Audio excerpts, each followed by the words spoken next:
Yo, son. Word up, though. In the afternoon on Wednesday, from 3 to 5, you got the commissioner. You know what I'm saying? Thursday. Saturday, 6 to 9, the spiritual nitty gritty show. Word is bomb. Sunday, you know, everybody knows, 11 till 2, People's Talk Show with the commissioner, 91.6 FM. Word is bond. Word is bond. Call up, baby, 0958-504-906. Word up, man. Word. With the rise. D-Grims? Right. D-Grims? Coming through. With the rest.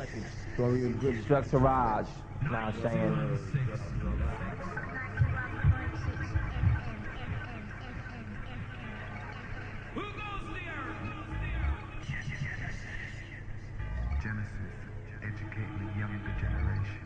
Okay, London Town, we're back on the other side of that. Now, first of all right, today's subjects, topics, and you know how it goes. If there's anything that you all want to add or you think we need to know out there in the community, then you know that number, all important, 0958504906.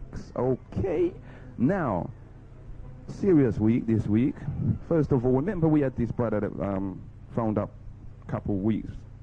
maybe a couple of weeks ago, talking about all of these people that smoke weed, marijuana smokers, seen, and he said, boy, look, these marijuana smokers, they got to be dealt with because they're just mashing up the community, seen, and they're this and they're that. Well, this week here, we've got the BMA, British Medical Association, I think that's what it stands for. You've also got the association of, what are these people? Chemists is another name for them. But you've got the association of them as well, saying, yep, let's legalize the marijuana. There's certain things, certain chemicals in it that are of great use. Can help alleviate pain in distressful situations. Like, for example, what's that thing called when your bones creak up? Come on, London Town, help me. See, come on, help me work my brain. I haven't been in there for a little while. Arthritis, that's the one. Thank you, innkeeper. There's some people that are saying, yep, it helps them alleviate the pain of arthritis, and it's been proven that it has other medicinal purposes. Well, when a Rasta man and black man and man like we and thing, that grew up smoking a ganja and thing, was saying, look, legalize it, it's not doing no problem. Everyone was down on our heads and saying, nope, you all are the scum of the earth, you're this, you're that, blah, blah, blah, blah, blah. Okay, there's still many, many people in the black community that use the weed. Many, of all ages, of all persuasions, from right up in the very top to down in the very bottom. In light of one hand, the same BMA saying that smoking is dangerous, smoking can kill, smoking can give you different heart disease, etc., lung disease, it can block up your arteries, it can give our women varicose veins, all of this kind of stuff is smoking related diseases. Now, bearing all that in mind, these same doctors are still saying legalize the weed. Is it just a part that they want legalized? Or is it the whole plant that they want legalized? That's the first topic.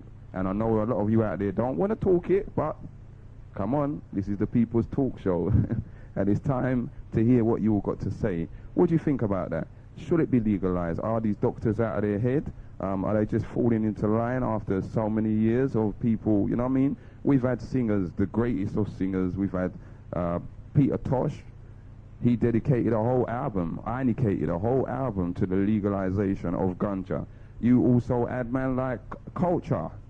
They also rated a complete album to the legalization of ganja. You've had many, many more. You've had Bill Clinton was a ganja smoker. Paul McCartney, Mick Jagger, Bob Marley.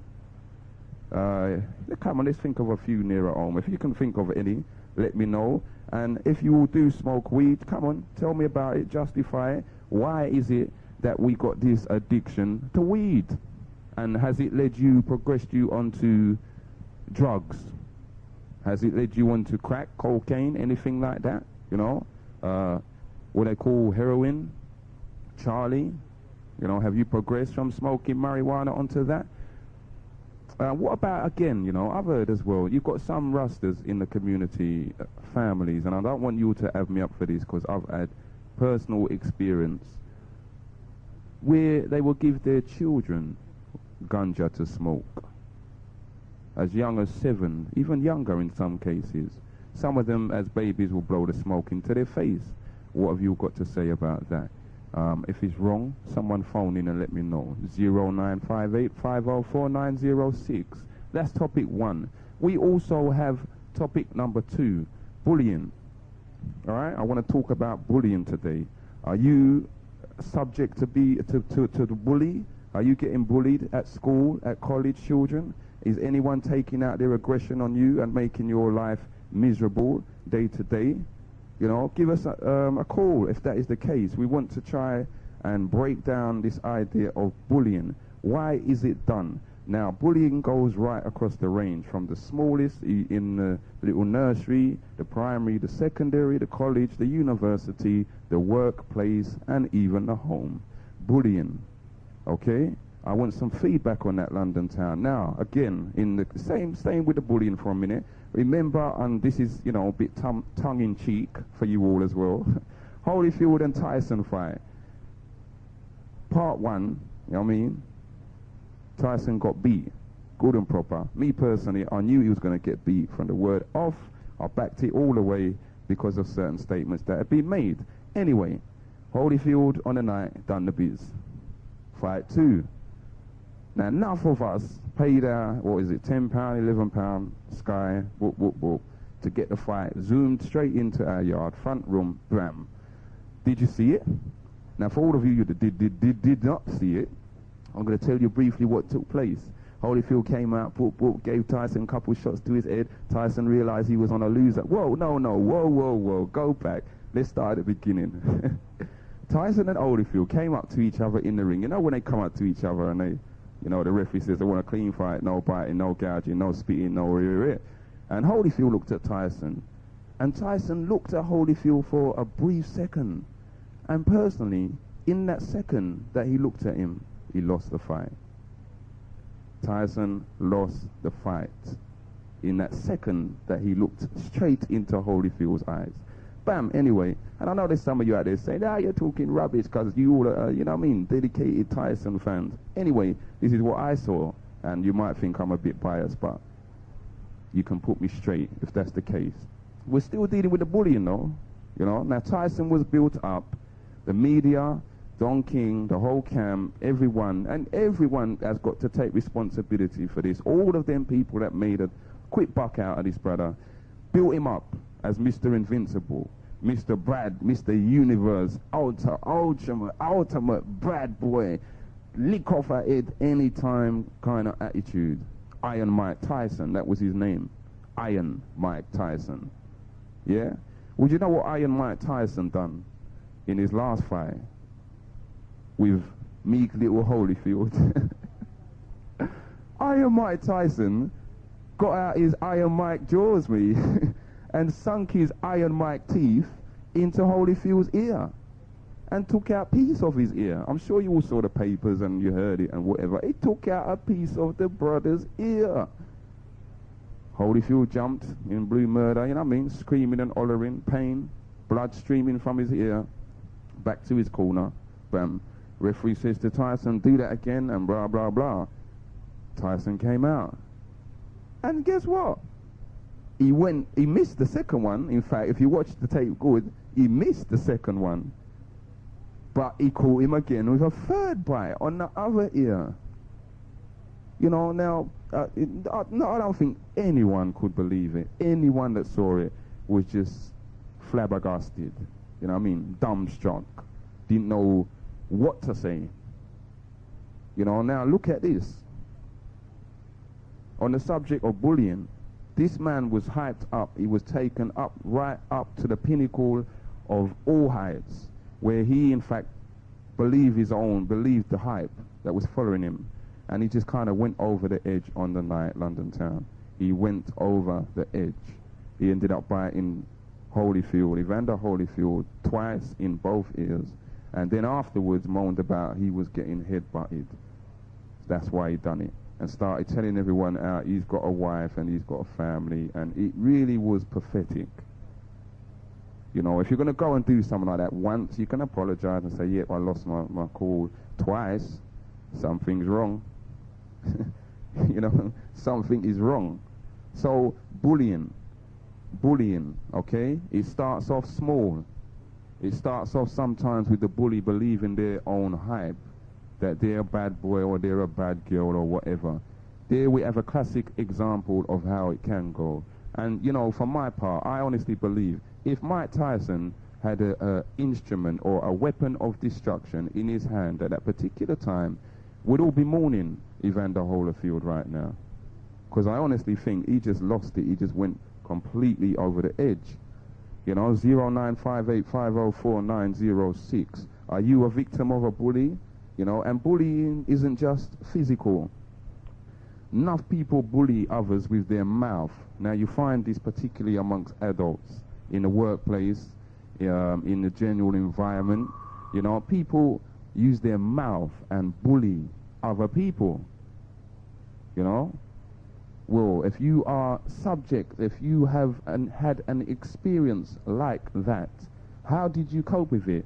How did you address the bully? You know, give us a call, let us know, because we've got a lot of young people listening to this show, and maybe you'll be able to give them some advice on how to deal with bullying. And for our younger listeners as well, you know, don't be shy, ask mummy and daddy, boy, you know, I was bullied once and I dealt with it like this.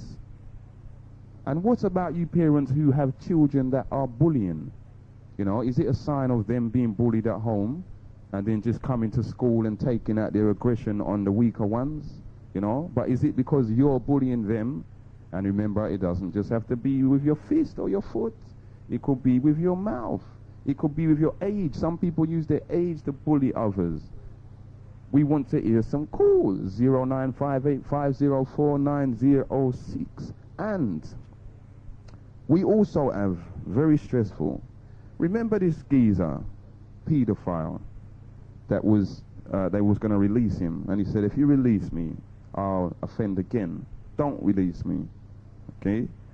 And there was a little bit of a public outcry because it got leaked, you know, and it was made public that this was the situation. Enough of these people are being kicked back out onto the streets, and even they are saying, we do not want to be out here because we can't control ourselves. Yeah? They moved him to Brixton. Week before last week. Brought him all the way down from country, wherever it was, I don't know where. If anyone knows, let me know. Brought him all the way down from country. Put him in Brixton, in a secure hospital wing. I said, this geezer's sick. Guess what? He escaped. Yeah. He's on the run right now. Taken to Brixton prison, put in a hospital and escaped. Now, does that sound like a setup or what? You know, doesn't that sound like the old cliche? You know what I mean? Did you ever watch that movie, The Godfather? And the Italians said, boy, they got some dodgy drugs or something. And they said, just give it to the blacks. They'll take it. Same kind of attitude. Send them down to Brixton. They'll have them down there. Well, the geezer's gone and escaped. You know, we want to know his name. And we want, if we even can get a description of him so that we can let you all know, all right? Be on the lookout, you know? Guard your children with your life. Because, boy, they're just letting these people run around in the community. And again, we've discussed this. We have at length discussed this. Maybe it is time for us to create our own security force, our own intelligence force, or whatever the case is. You know, just to deal with us, with our community, and to keep it safe. So, that's the other thing. This man escaped from Brixton. If you all know his name, his age, anything, any information at all, give us a call. 0958504906. And last but not least, and I know some people are going to say, what are you talking about, Commissioner? Yep, I'm going to say it anyway. There was a big kind of march the other day gone there. Big march. Thousands of people. Yeah. Thousands of people took to the street, and it was called a Pride March, I believe. They even had a show on the telly, one of them soap show, Emmerdale Farmer, one of them, something like that. And the geezer in the show was saying, oh, me and my partner is going to this march. That's where I first heard about it. On the telly, in a soap, one afternoon, he was going to this gay pride march. See? In Brixton. Okay. Same old cliche again, innit? Give it to the blacks. They'll have it.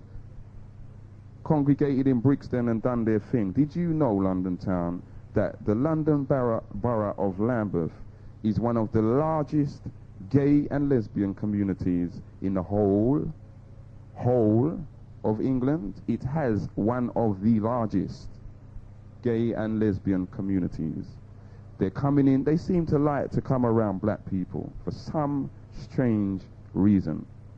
I don't know what it is, but they like to gather around us and associate. Maybe because they relate us with having a good time and fun loving and free going, and you know all of them old stupid stereotypes.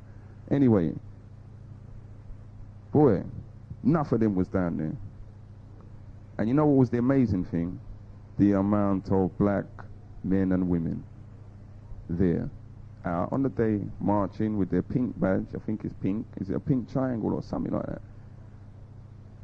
And saying, I'm proud. Okay. Now, I have been accused many a times of being, what's this word? Homeophobic? I think it's homeophobic. Again, listen, you will help me out here. Homeophobic. I've been accused of being that. London Town, I know some of you may not want to talk about it, but what's going on? You know, these people have ridden on our back.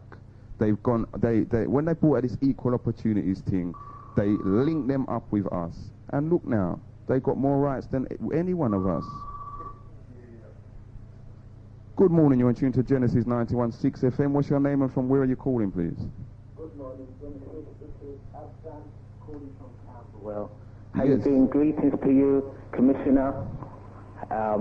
First I'd like to give greetings to our ancestors who gave their life, their wealth and their property in the cause of trying to liberate their people from this particular system, what has been spread around the world. Just 1 second, I'm just going to turn my radio down. Okay. Okay, that's just my starting. I'm finding up about the Tyson. I find it quite strange, the boxing, and I find it quite strange that the African Caribbean community can find time to stay up to 4 o'clock in the morning, pay all kinds of money to watch a boxing match, where here we got community groups throughout London who's screaming out for members to come, the community to come out and support them, give them 2 hours of their time. But they can't find the time for something simple like that, 2 hours during the daytime, like 2 o'clock to 4 or something like that. Okay. But here we are, we can afford time and money to pay £15 to a bunch of nobodies who really don't care about us. You get me? Yes. I think they'll bridge in, all right? Just looking at that now from the marketing point of view. Don King, very shrewd man. 4 o'clock in the morning, hardly no one's at work. You know what I mean? Everyone's going to be in the comfort of their house. We'll bring the fight straight into them. They'll pay for it. Yeah. Yeah? Yeah, okay. I catch all that side, but I mean, the circumstances that we're under, we need our people to gather around and try and find solutions. I mean, boxing ain't going to find us any solutions. It's just going to get us all twangling around silly little debates. Oh, who's going to win? Who should have won? Yeah. It would have been better to talk about the amount of money each of them boxers got and how we can accumulate that kind of money ourselves among our community. Okay, that's the truth. But it's, at the same time, Bridget, isn't it a fact really amongst us, right, that some of our most affluent in terms of wealth and in terms of fame people actually come from the boxing arena? And it's, again, it's just going back to the old slave days when they used to make the black man in box, and, you know, but they might earn their freedom after 40 fights. You know, but it's a sad fact. You know, like, for example, you got Lennox Lewis opened a school up in the other side of London. Yeah. You know, you got man like, again, Holyfield gives away a lot of money. Yeah, I recognise like Tyson and Holyfield, and quite a few of them, in fact, do give a lot of their wealth to different organisations and helping people. Yeah. I mean, I think it was the Mirror, one of these low-down newspapers. You had Holyfield's house. It was wonderful. For real? Yeah, you For real. can see it. I saw an article in the Ebony quite a while ago on Holyfield, and boy, you know, the house that he lives in, it is a joke, but, you know, the man's earned his money. And we're the people who's just, how poor we are already, we're still paying him more money, giving them more of our wealth, where we need to give it to these little community groups. I mean, me, myself, I'm part of a little setup. We're trying to help our people. We're called Black Pulse, and we meet up on a Saturday, and we're trying to boost our people's morale by establishing an agenda which will help us in here in England. Yes. And I'm just like making a call for our people to come out and help us out in whatever way possible. You don't have to be some kind of a magician or so. And sometimes you you just have to have basic little skills where you feel, hey, I could help out. Yes. Yeah, Bridget, that's the truth. Sometimes the most precious thing we can give is our time, you know, rather than money or even talk, but just our time, you know. So, say that again. What's the name of the organisation? Okay, we're called Black Post. Black Post. Black meaning the colour that the God Almighty created the first man. God being the most wise, decided to create a man out of the best of the colours of the universe. Say, and black being that, and that was the colour that he chose among his prophets and so forth. Black. Black, okay. Is there Abraham, have you got a phone number or somewhere, a contact point that people can take?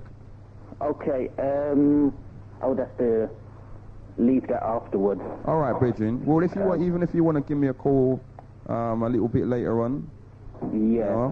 I mean, we meet up we meet up at Brixton Tube Stations on a Saturday. Okay, yes, at 7 o'clock. Sorry, not 2 o'clock. 7 o'clock. Yes. So, I mean, the community I know who it is then. I know it is. So you all have got a name now? Black Pulse? Yeah, Black Pulse. Okay.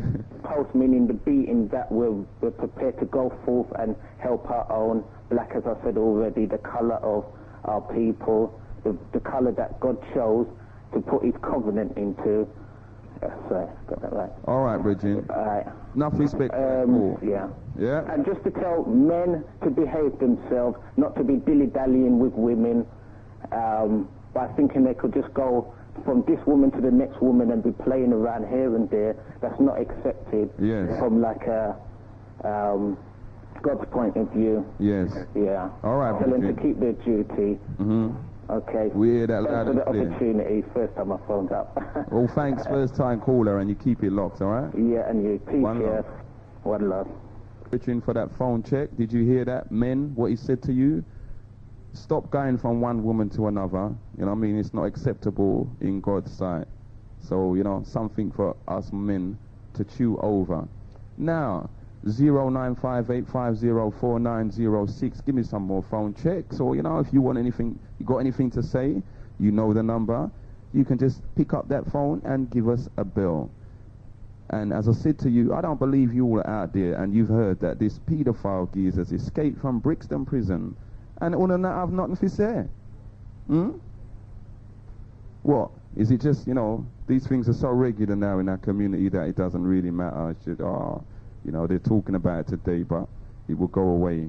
Well, is that the case? You know? And what about the bullying? You know what I mean? That's another thing. What about you people that's getting bullied in the workplace? Good morning, you're in tune to Genesis 91.6. What's your name and from where are you calling, please? Yes, this is Sister D from Lewisham. Good morning, Sister D. Yes. I'm talking about the gay pride. Yes. Yesterday, me and some sisters and a brother of mine was on our way to the Jamaica Expo at the Olympia. Okay. And we drove through Clapham. And the place, I'm telling you, it was chock-a-block with them sinking them up there. Yes. Let me tell you. I was disgusted really to see my brothers, and some of them, I saw a particular brother and he was really muscly and strong, and he was walking arm in arm with his white weakling trash of a partner. I was really, you know, if you see them up there, really, I mean, celebrating gay pride. Yes. It made me sick to my stomach, and yes, Lambeth is the pit of the lesbian and gay society, because they have got a club up there called the Fridge as well, and on a Friday or a Saturday, the place will be jam-packed with them. So, sis, tell me something then. Yeah. Obviously, by what you're saying, you don't agree with it. Because, you know, there's a lot of people in the community, in the black community, that think, you know, we should just leave them and just let them get on with it because they're not really harming no one. Well, unfortunately, our people is broken, especially our black brothers. They're broken. And the TV has a lot to do with it, because if you watch it, man, a lot of our people, we watch soaps a lot. And on those soaps program, there's a lot of gay and lesbian issues. Yes. And, I mean, I used to watch EastEnders. And I noticed one time, you know, if I didn't really check myself and know myself quite well now, I would have been really influenced in taking in the gay issues. Yeah, the message that they give. Yeah, the messages that they give me, because I was watching it, I'm thinking, and the way in which I was seeing these two men on EastEnders, I was beginning to look at them as if they were just a couple. Do you understand? And I stood back and I checked myself and said, "That's weird. I'm just accepting it. The TV's allowing me to accept it as if it's nothing anymore." And that's what it does. And I think, unfortunately, that's what how it affects a lot of our people. They watch the program so often that eventually it just they begin to accept it without even knowing that it's happening to them. And I think that's how they think, oh, well, it's nothing now, it's no big deal anymore. Oh, I've got a friend who's homosexual or lesbian. But let's look and see why they are homosexual or lesbian, why they are celebrating a gay festival. Yes. It's all about having sex, sexual intercourse with the same person. It's not about anything else. No. It's about celebrating having sex with the same person, with the same sexual person, the person of the same sex, I should say. That's what it's about. That's right. So if people could really think about it, it's about a man having sex with another man. It's about a woman having sex with another woman. That's what it's all about. It's not about any other moral issue. Yeah, but sis, is that wrong? Well, of course it's wrong, brother. Why? Of course it's wrong. Why? Well, see, the reason why I'm asking, because again, people will say, people like you and people like me, because I'm just standing on the other side of the fence for the moment, all right? But people like me, we read that Bible, we believe in God and all of that rubbish. That's why we think it's wrong. Well, maybe they should start taking up the Bible, because, I mean, when God made Adam, right, he also made Eve, right? And he gave Adam to Eve. Yeah, but these people, they won't acknowledge that. That's why they're even because doing these the things people are they're doing. immoral. They're not thinking straight. Okay. If they began to think about the moral issue of Christ, right, and think about that carefully, then they will realize it's wrong. Unfortunately, a lot of us has taken on the white people attitude, Yes. right, and they don't even know that themselves. Do you understand? Yeah, Right. that is why they're going around thinking, oh, there's nothing wrong with it. And like I said, our brothers, remember one time our brothers used to go out gay bashing and stuff like that. Yeah. What has happened to them now? Yeah, they are broken, and now they're just shrugging their shoulders and saying, oh, I'm not. Yeah. Most of them is even become gay or bisexual. Yeah, you know, what is going on? You know, we want you to become strong and fight for the cause. We want you to come back and be black pride, not gay pride. We want black pride to come back. I hear you. I hear you, sis. And the whole of London town has heard that, right? Well, I know I'm going to get some disapproval, but it's my opinion, and I know that it's the opinion of many, many other black brothers and sisters out there, but they're just afraid to say they keep their opinion to themselves. Because even like me I work in an organization where they have equal opportunity, and they're saying that because of equal opportunity, me as a black person, I wouldn't have got the job, basically.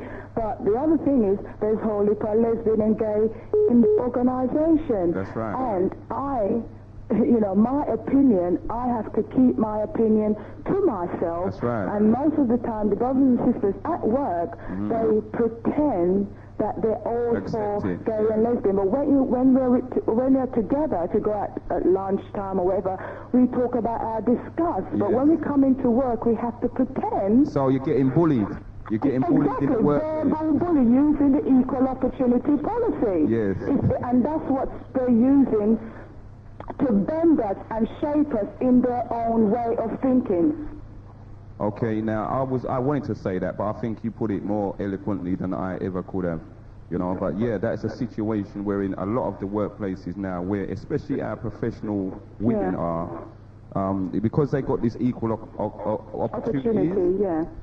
You can't say nothing. No, you can't. You can't, because I remember one time me and a brother from the motherland, we were talking about it and we were whispering in his office.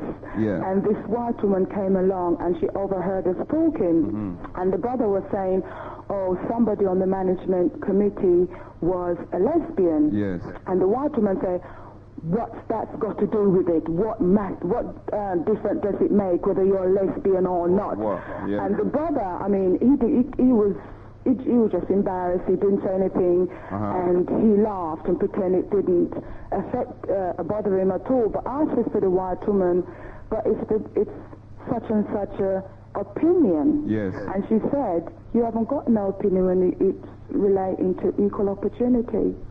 For real. And that was something that's something that was originally brought to help us. It was originally brought to help the blacks. Yes. Via the Race Relation Act, but the gay is also using the Race Relation Act to protect them. The Irish are using. Everybody's using the Race Relation Act now, for real. And we are being pushed way back, right way back. Like we just come over here. So it's not really helping us. Yeah. And I know, because I'm an experienced, because I've worked in these organizations where they claim to have equal ops. And many places where I've worked, I'm a token. Yes. Right? Oh, we need a black person here. Let's employ this black, just for show. Yeah. But the majority of the people that are working in these equal ops organizations are lesbian, gays. For real. Because they've taken over, and eventually the gays will say, we are the one that's got the problem. The heterosexual people are bent and homosexual are straight. Yes. Because when I saw them yesterday at the Common, there was a whole heap of them. And it's a pity that when there's a black issue, there's something affecting black people, like I said, the brothers are dying at the hands of the police, and people call, an organisation call for a rally or a demonstration, only a few black people come out. And these people are celebrating their sexual orientation, nothing else. They're not celebrating or demonstrating against death or whatever. It's their sexual orientation. They're celebrating the person who they choose to sleep with, and that should be kept undercover. I don't want to see them on the street, basically. Okay, sis, the whole of London town has heard everything that you said. Okay. All right? Bye-bye. Thanks for calling. Yeah, London Town, we've got the arrival of Daddy Coolie in the house with world of information. So we're going to go through some information as well. Remember that number 0958 504 906.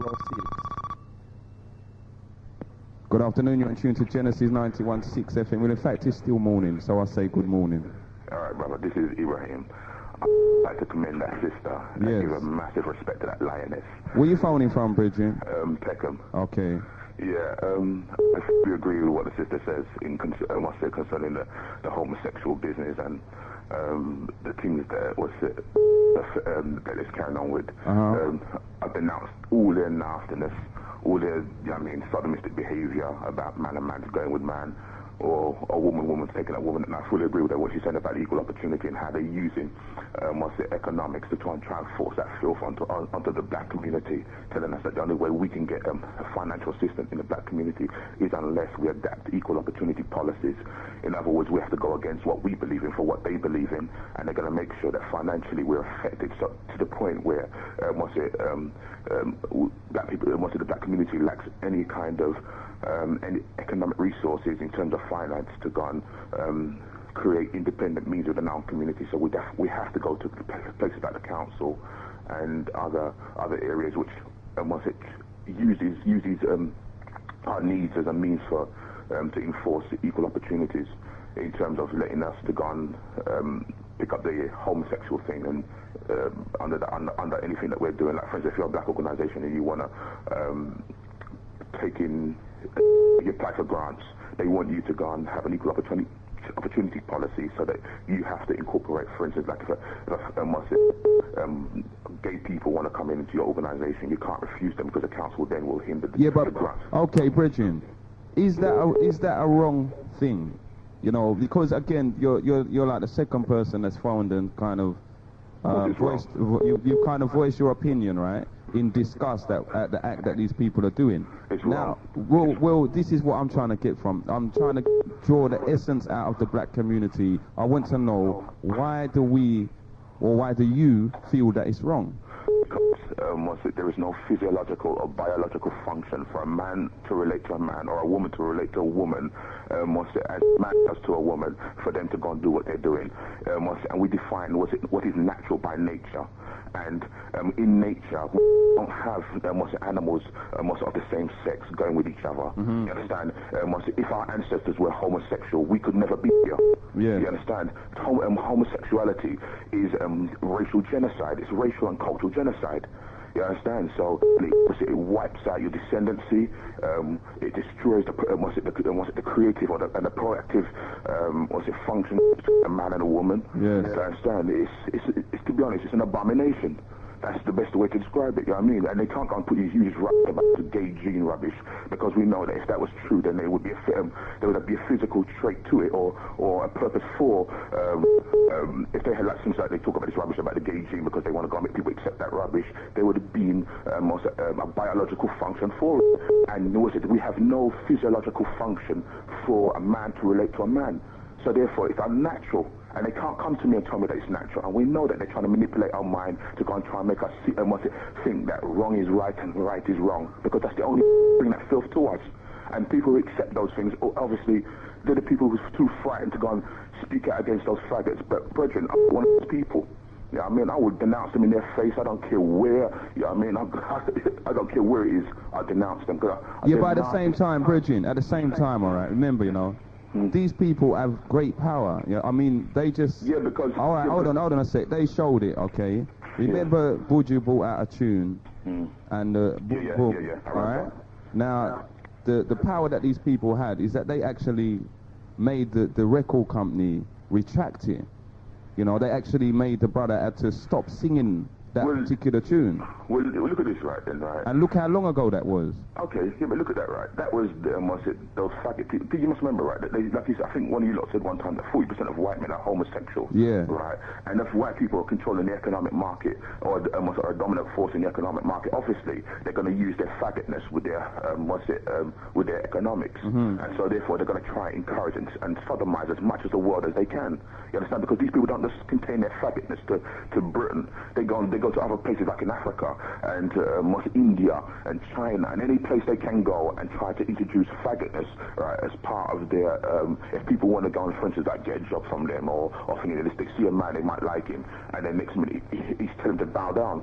And how many of them people out there just living from hand to mouth and living in some serious poverty, and then in order to go and get food for their family, they bow down. You understand? And these people use these weaknesses and the vulnerabilities of these people to go and spread their filth and their abomination among the children of the earth. So again, we get it. Because this seems to be overlapping on one of the other topics that we're covering, bullying, and it seems again like we now as a people are being bullied. Yeah, we are being bullied, but not only us, but they're bullying. I mean, because don't forget, right? They're implementing. You must remember, right? Then, as part of the new world order, they have to incorporate everybody into the system. Everybody has to find a place in the system in order that it should be applicable or applicable.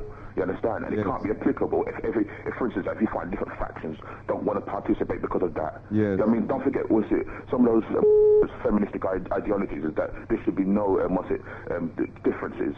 That's another that's chaos. Obviously, there should be no distinction or discrimination of any kind. That means that you're supposed to put aside your values for their values. That's right. You understand? And now the thing is, I was groomed on good moral values. I'm not going to put these aside because the economic system now tells us that in order for us to progress, we have to bow down to go and get what we're getting. I'm not doing it. But I'm pretty sure that a lot of brothers and sisters can come together and use their finances, because how much do we spend a year that we have to go and keep going to these people to go and get money from them in order to go and help lift our people up? We need to go and defend independent means within our community, so we don't have to keep going to these people for anything and buy our own properties, buy our own places, fund our own schools, so that we don't have to associate with these, and we don't have to have these people come and teach our children about their sodomy and tell them that is right. Fund our own market, represent ourselves in the global economy. We don't need these people to keep coming and telling us that we have to follow their dictates. Okay, Bridget, the whole of the London city heard every word that you said. All right, respect it, Bridget. And thanks very much for that call there. Okay, man. You keep it locked. All right, man. Bye. Daddy Coolie. Good afternoon, London town. Back inside the house once again. I'd like to say greetings to the commissioner and one love and respect. Yeah. Also like to say a special shout out to all the people that's been phoning in through the evening, because they was listening to a tape that was taped almost a year ago, okay, where the issues of bullying was brought up. Also at that time it was the fight between Mike Tyson and Frank Bruno, and the pay-per-view came in there. On the subject of the bullying, I've got a little article in the newspaper here, and I join in the sentiments with Commissioner about how they built up Mike Tyson to be this great bully, the great bully of the ring, invincible. I am Mike Tyson, can do anything, invincible, right? And take this call in. It's gone. All right. So a couple of weeks ago, about the second week of June, it says Tyson's girl is kicked out of school. Ex-heavyweight champion Mike Tyson's tiny tot daughter Mickey is becoming the spitting image of her father in more ways than one. The 6-year-old terror was expelled from her exclusive £8,000 a year private school in New York for bullying fellow classmates. Tyson, now 30, called in a psychiatrist after his wayward girl told children, "My daddy's going to beat you up." Mickey's mother and Tyson's ex-girlfriend Kimberly Scarborough said that she blamed Mike for what happened. She just like her father. He was angry like her too, she said. Take this call. Good afternoon. What's your name and where you're calling from? Yeah, it's it's me, Ibrahim again. I just come to quickly phone and say that Black Impulse is holding a meeting today, and it would be good for a lot of people to come down and make a representation to go and see what they can contribute to go and helping develop their community. I was down there yesterday, and they're doing something else again today. So I'm just saying that 7 o'clock, I think it is, at Brixton Tube Station, and then someone will lead you to where they got the gathering. Okay. So, yeah, I'm just letting you know again, okay? Okay, blood. All right, man. Bye. Respect, yeah? All right. Okay. So, okay, the bullying there. So, there, Mike Tyson's daughter there now, a 6-year-old, and she's bullying and she's been expelled from school. And again, the issues of bullying can be taken many different forms. For example, it could be verbal, it could be physical, it could be reacted in so many different ways. And do we really know, like we said before, do we really know what's happening in your school? Does it happen until your child is expelled, either for bullying, or does your child then start hopping school and missing school because he or she is being bullied at school, and these things you don't know because as far as you're concerned, your child has gone off the school? Good afternoon, you're tuned to Genesis. Good afternoon, you're tuned to Genesis. What's your name, where you calling from? Good evening, brother. Good afternoon, how you doing, man? Not bad. I'd like to big up Sister D first, Mm-hmm. and then I'm going to take you and Commissioner with Mike Tyson. Okay, also, go on, take us on with the Tyson, go on. Right. I mean, I saw the fight. I mean, what Tyson done was totally and utterly wrong, right? But I still blame the referee, because your good Holyfield was butting him from the first round, right? And the referee, you was complaining to the referee, and the referee done nothing, Mike Lane, right? You're a good referee, right? So when y'all running down Mike, I don't agree with it, because what he done was wrong. We know it's wrong, but Holyfield is your gentle giant, right? He's dirty, right? And he's doing things discreet. He's a dirty, discreet fighter, as far as I'm concerned. Sorry, Ron, who are you talking about? Who are you talking about? Holyfield, yeah. Ron, could just rewind you a minute? Do you remember the last fight? Yeah. Do you remember when Tyson, after the fight, he was interviewed and Tyson's...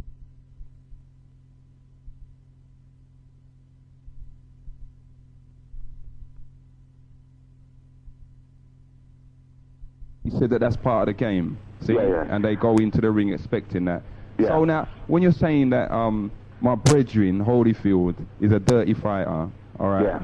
What dirty did you see him do? What did he actually do that you... He was standing up for him, and when Tyson coming in, he was nicking Tyson with his head, and Tyson was complaining from the first round to the referee that he was butting. So even though the last fight... What Tyson done was wrong. I know that. You know that. Okay. Right? So, brother, don't let's run down Mike, please. Yeah, all right. We won't run him down. But can I just go in a different direction then for a second? What message now, all right? Because personally, I watched it. I was one of them that I'm going to say I was guilty. I stayed up. I haven't got Sky. I went to my brethren's house. But like me too. And I watched the fight. See? Personally, I was absolutely disgusted. I was with the outcome. What happened, yeah. Whoa. Just hold on, before we go too far. No, but the point that I'm trying to make is what message now has this sent out to the entire earth? Because this fight went everywhere, okay? Yeah. And all people saw was 2 black men fighting and one biting the other one. Regardless of what their names were. Yeah. You know, now... Personally, when I watched that, my heart sunk and I thought, well, that's just put us now. I come on days when I came out, yeah. You know, but in not in terms of the 2 men, but in what it's done in reflection of the whole of us as a nation, as a race of people. Yeah. You know, that just, again, it gives ammunition for the racists, the BNP, whoever, to stand up and say, well, look, they are savages. All right, hold on. We know that you see in all the papers, the Mirror, the Sun, all of them, we savage. We know we branded as savages. So that don't bother me, brother. I don't have a problem with that word, savage. Right? All right. Is Is Tyson the first person bit in the ring? Well, No, hold on. Come on. yeah, I'm Not going to well. answer you, Brethren. According to the statistics that was given out on the night, it happened some 40 years before. No. It don't happen no 40 years, brother. The white guy, the Polish heavyweight who fought with a bow. He bit a bloke on his shoulder. Yeah, that's true. That's Hold on, true. he bit him on the shoulder, bit him on his leg. He wasn't portrayed on an animal or nothing. Hold on, and your other field bit a bloke in the Olympic Games. So, brother, let's come out from this Tyson fight and deal with some other thing as Sister D was dealing. Let's deal with this these homosexuals because. You know, let's deal with that. Forget Tyson fight because... Yeah, but Bridget, how can we forget it? If you done said to me, Ron, right, the last week, the papers have gone mad on it, right? Yeah. All it is just bringing down all of us. It's not just bringing down Tyson or Holyfield. It reflects on every single one of us. Now, all right, you said it happened before, this, do. But the point is, that fight there went out to more people than any other fight has, Bridget, all over the earth. See, so it's not something that we should really just sweep under the carpet. No, I know that, but don't let me knock our own so strong, brother, please. Because All right, he's not the first. Ron. Yeah. Okay, you see like this now, check this scenario, right? Listen, this is how the system, right, builds up two fighters, okay? Right? They built up Tyson, yeah? As this great big Iron Mike Tyson, invincible, right? But they built him up with a nasty boy image, right? Out of the ghetto. Can't take the ghetto out of the man, yeah? Right? Yeah. Right now, we related to that, yeah? Okay, Yeah, we yeah. related to that, and we watched Mike Tyson go for all his fights, and we sat back and said, yes, he is a brother that's going to take away that title from Rocky Marciano. I don't care what no man says. This the only thing that they throw up in our face. This 50 fights undefeated Rocky Marciano. We looked at this and we said, Listen, yes. brother, you bring up a name who was more monster than Tyson. Right, He used okay. to bite, he used to kick, Right. he used to elbow, he used to do Okay, but every god thing. listen what I'm saying now, right, Ron? Okay, they built up. That's how they built up Mike Tyson, yeah. Yeah. Okay, and they wanted, and we affiliated to him, right? Now, this is how they didn't build up Holyfield, okay? Holyfield was always this blown up cruiserweight, okay? Yeah. Always a blown up. Wasn't once he gets in with the big boys, he's gonna lose. He's gonna do this. He's gonna do that. You know what I mean? Yeah. And he came back on his own sides, okay, and always been up against it. Never at the back, and he just fought his way through. And when he got the chance now. Okay, it's like the two sides. You had the good behaved pupil and the bad behaved pupil, and then you got the both of them in the ring. Yeah, okay. Yeah. Now you had the two sides of blackness there. Yeah, and at the end of the day, Mike Tyson let down the ghetto side. I agree with you. As simple as that, you know. Yeah, but If the two of them just went out, fought to it fist to fist, we could have had something to say, well, look at that. Two brothers from two different sides of the walk, and look where they are at the pinnacle of heavyweight boxing. And yeah, but your brother, smashed it up. did you see the... Sorry, Ron, and hear the joke, right? Holyfield comes from the same streets as Tyson. Pardon? Exactly the same. See? Yeah. Okay, so from that point of view, there's no excuse for what All Tyson right. done. I'm going to ask you a question now, let London Tongue hear it. Okay. That cut that Tyson got, is it a punch or what? It was a clash. Clash? It was a clash There was no of heads. clash, brother. Sorry? It was no clash. It was a nick, a butt that he butt him willfully. I would say willfully butt. Yeah, but Because so what if he was- did? So what if he was did, doing this Richard? freak with his head. Yeah, but so what if he did? I've seen Mike Tyson fight and punch a man with an undercut and follow up with his elbow and knock out a man with his elbow, not his fist. I've seen all of that. He knows what boxing's about. Them man, they remember, they are two veterans in this. They know all of the dirty tricks. They know everything about it. And they both come from the same ghetto, the same streets. So when you get the two of them in a ring, it's at the end of the day, if a man gets a headbutt, expect it. If a man gets get one of his teeth lick out through the opponent's head, expect it. Even if he gets a low blow, expect it. You know what I mean? But Yeah, when you come to, all right. you know, Let somebody else come on and come off this Tyson subject. all right, I don't want to upset you because I know that you like. No, yeah, I'm not upset. No, I just want to hear about this gay and lesbian because I see it all the time. I even see, I'm going to shock some people might believe, I even see two police walking and holding hands. What? What? You see two police walking and holding hands? You don't believe it is. It's people, this thing is a big thing, you know, Star. Yeah. I see a black gay brother and a white gay Caucasian coming out car, kissing one like husband and please. Wife. Please. Husband and wife. I don't even want to know. Believe me. Yeah, look. Bridging. I just find it kind of repulsive, you know? Yeah, repulsive. I don't even think repulsive is the word, you know, but as my old lady said, Solomon and Gomorrah. Yeah, well, you know, again, and this is one thing that, you know, I just wanted to kind of touch on. For a lot of people that actually believe or read the Bible, you know, or a prophecy, they would tell you that in the Bible it actually says, you know, that the time's going to come when all of the men of these, the men that was in the armies and the police, etc., are all going to turn into gays. You know, so as you're saying now, Sodom and Gomorrah, it looks like it's here. And we, as a black community, I don't understand why these people, why didn't they go and celebrate up in West End? You know, up by Oxford Street or something. Why do they always come in the middle of the black community to do their thing? And brother, you know, there's a only for blacks in it too, you know. For real. And there's more and more getting in. Right? And another thing again, with this, is a big society it is, you know. As what Sister D was saying, you know, it's disgusting, you know, revolting and everything. But it's here to stay, brother.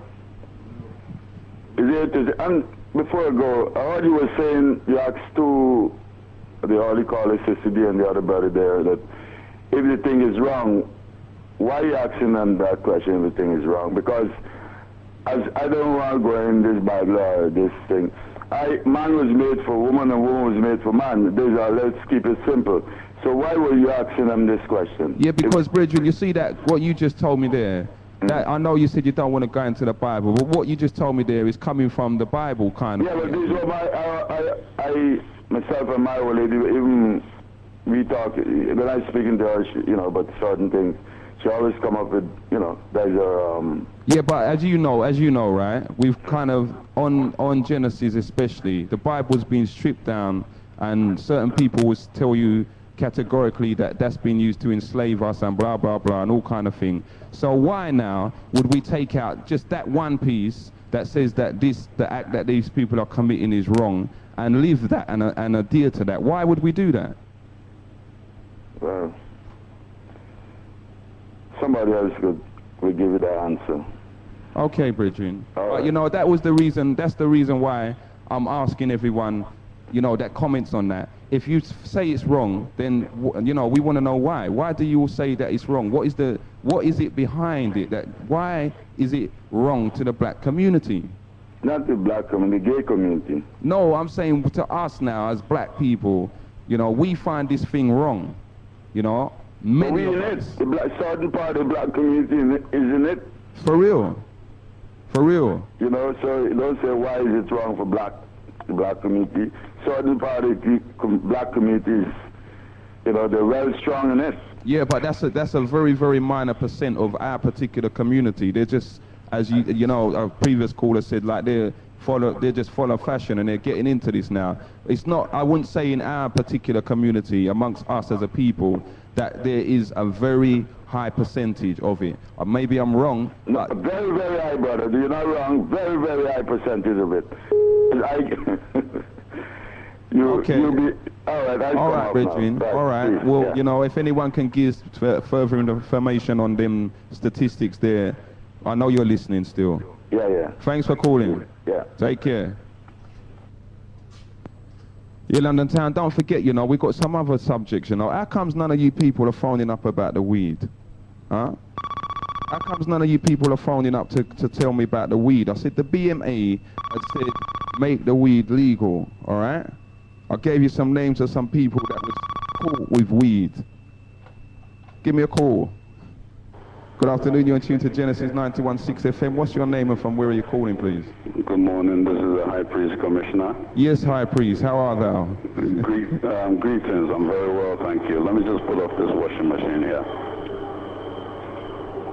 Yes, right. Greetings to Daddy Coolie. Greetings, greetings.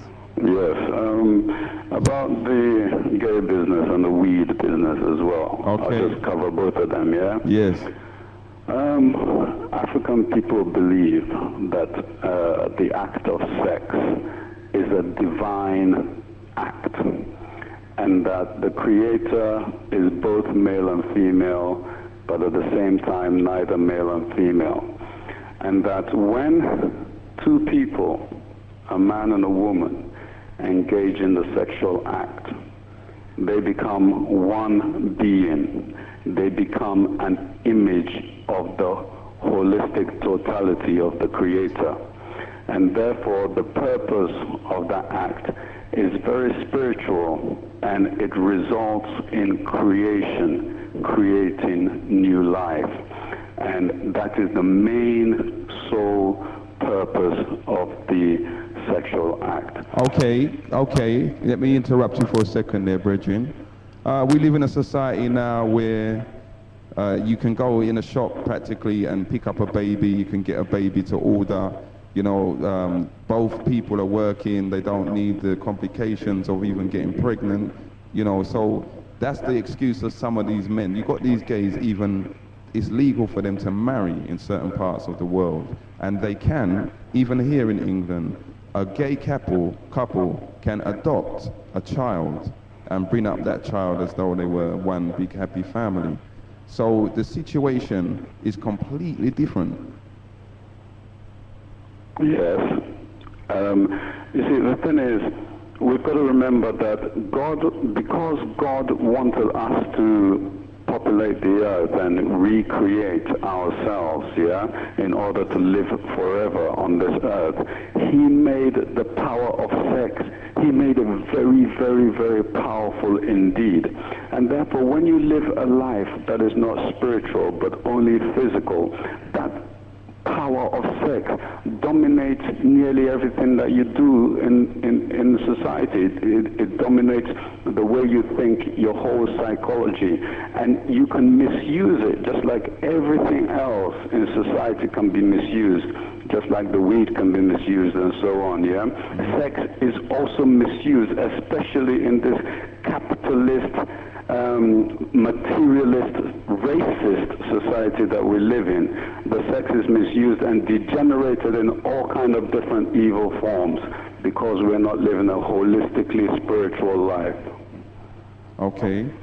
You see what I mean? Yeah, I see exactly what you mean. You see, so we must get But back. how then can we apply that now, living in a society like this, brethren? Well, I can only speak for African people, yeah? Yes. And we must remember, as Marcus Garvey said, the best way to fight an alien culture is to live your own. But it's difficult in this society. But as creative people, just as we are able to create our own music in this society, just as we are able to create our own way of talking, our own way of walking, our own way, creating our own type of foods, the same way be able to create our own culture based on a traditional culture living within the society. You get me? Yes, brethren. So, boy, basically you're saying there's a lot of work for us to do. Yes, but it can be done. Okay.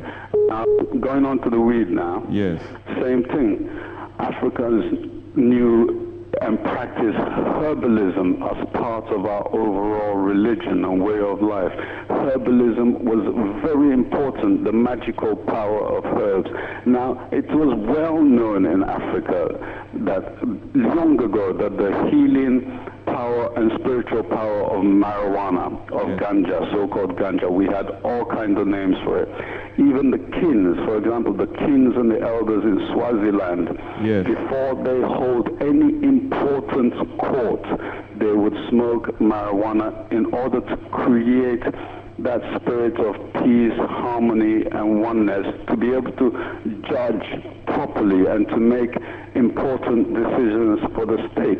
Okay, bridging now. Yes. Again, I'm going to bring the same situation, different society. Yeah? Yes. You know, drugs are freely accessible. You can get anything. There are a lot of people, as you heard me say earlier on, in the black community that smoke the weed, or some don't smoke it, some drink it, you know, for whatever reasons, whatever purpose.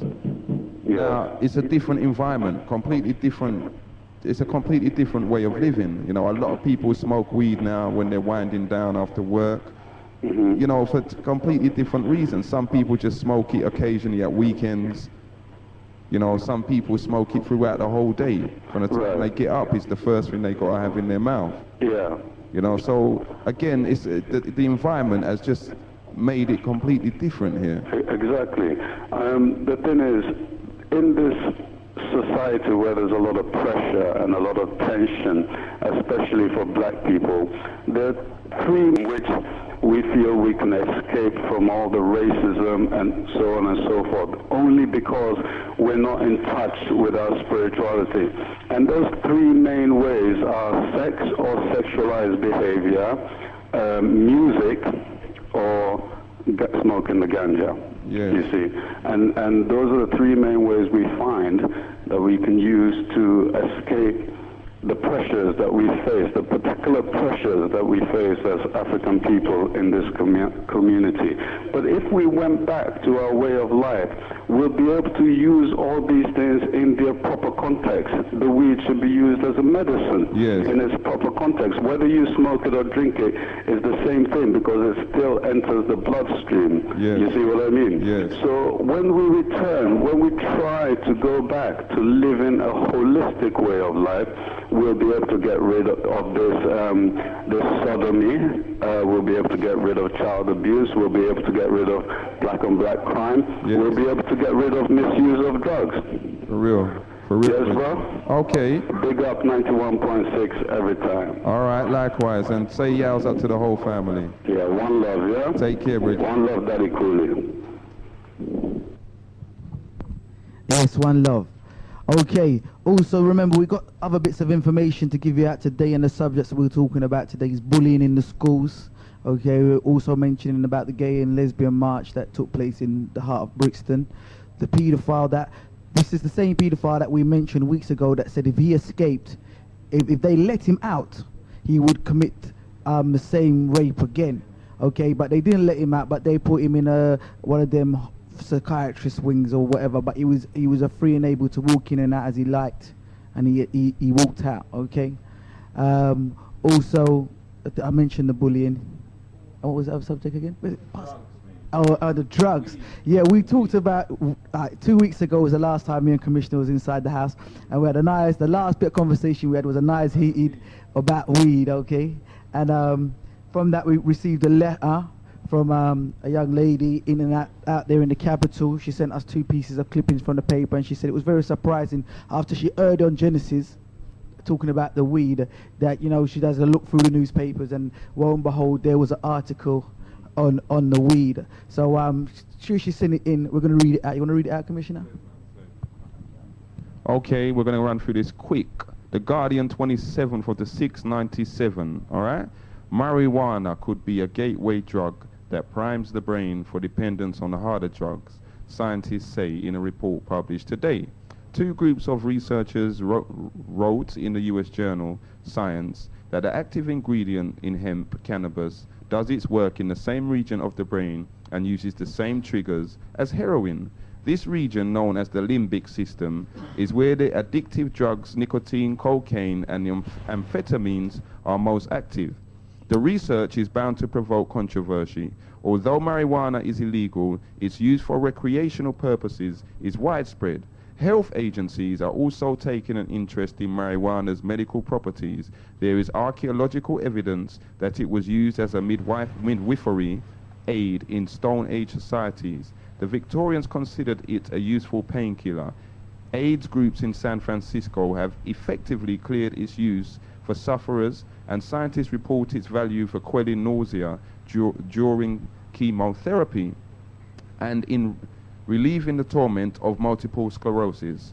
Neuroscientists in California have further discovered that people who get a rush from chocolate do so because something in the bar mimics the action of cannabinoids, which do the work in marijuana.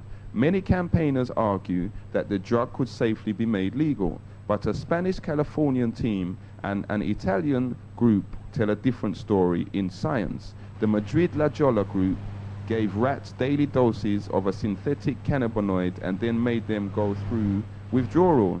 During this time, the animals showed a sharp jump in a brain chemical in the limbic system called corticotropin releasing factor.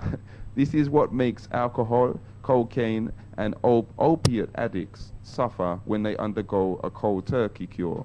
It may also be why 100,000 people in the US each year seek treatment for marijuana dependence. The other group from the universities of Rome and Cagliari focused on the bit that matters most in cannabis,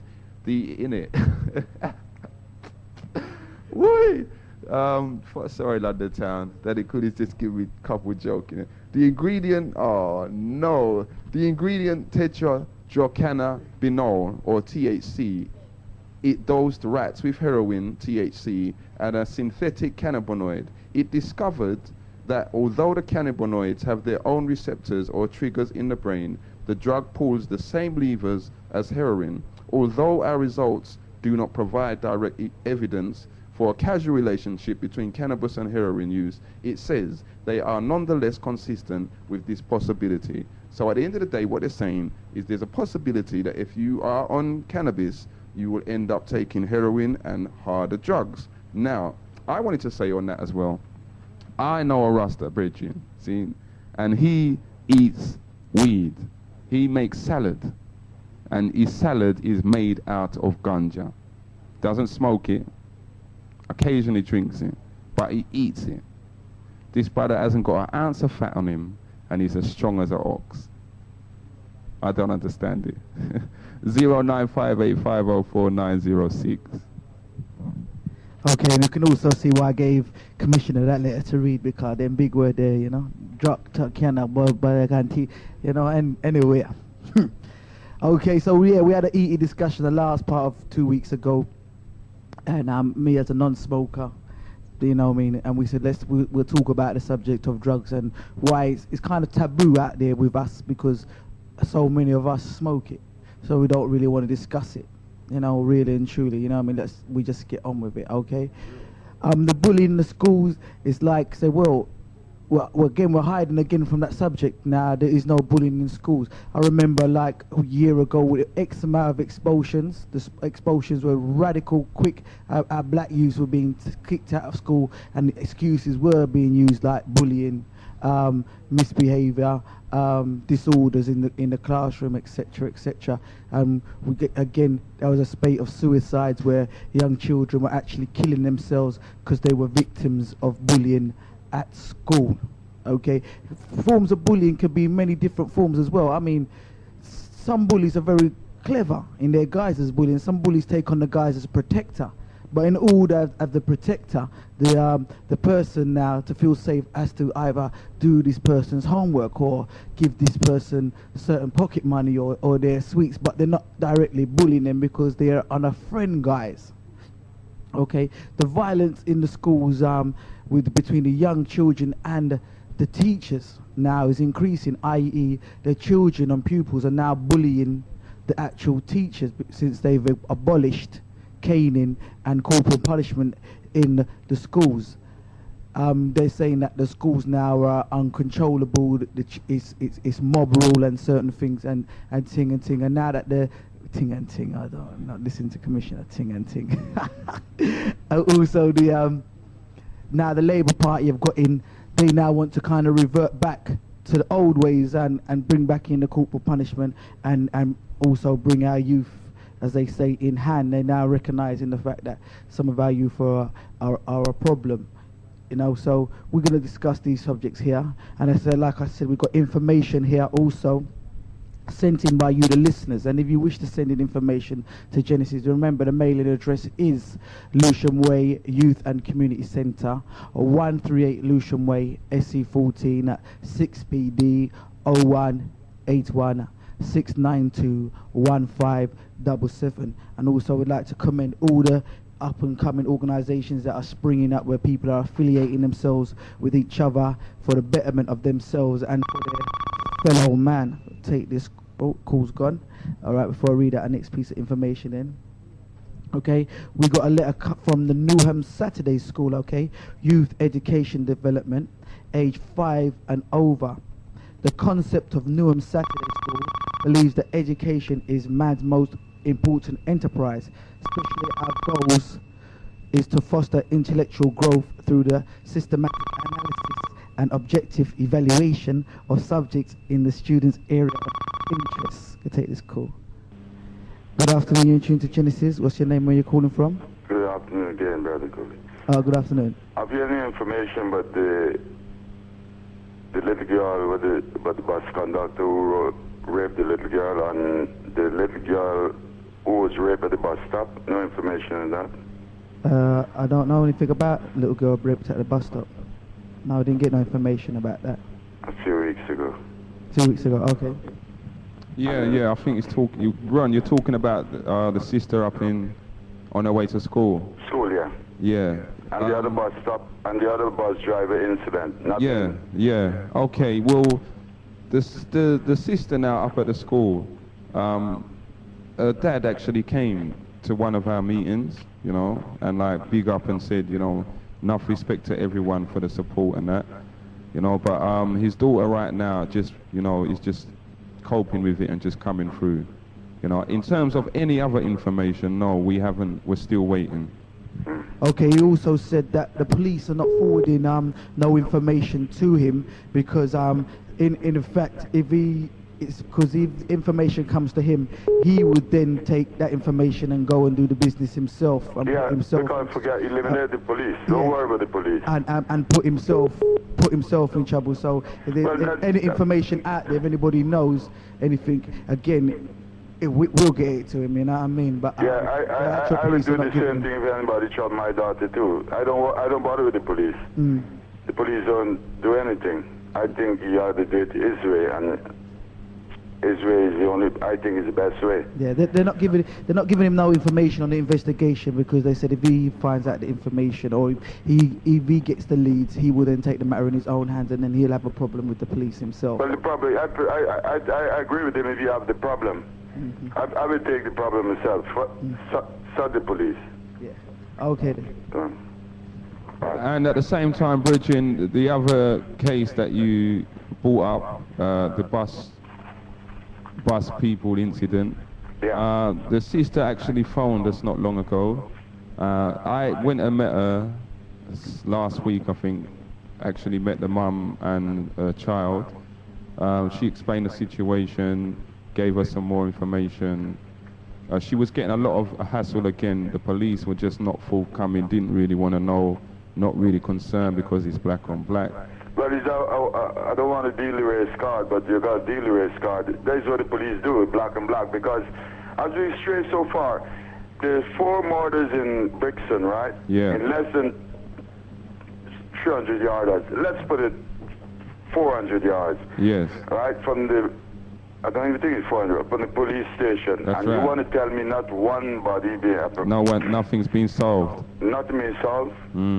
So, London Town, I want you to come to a conclusion with that. 4 murders in Brixton and not one murder being solved or nothing. Yeah. Black and black again. Well, you see, again, just finishing off this particular case, all right? The man was arrested or questioned and whatever, let go.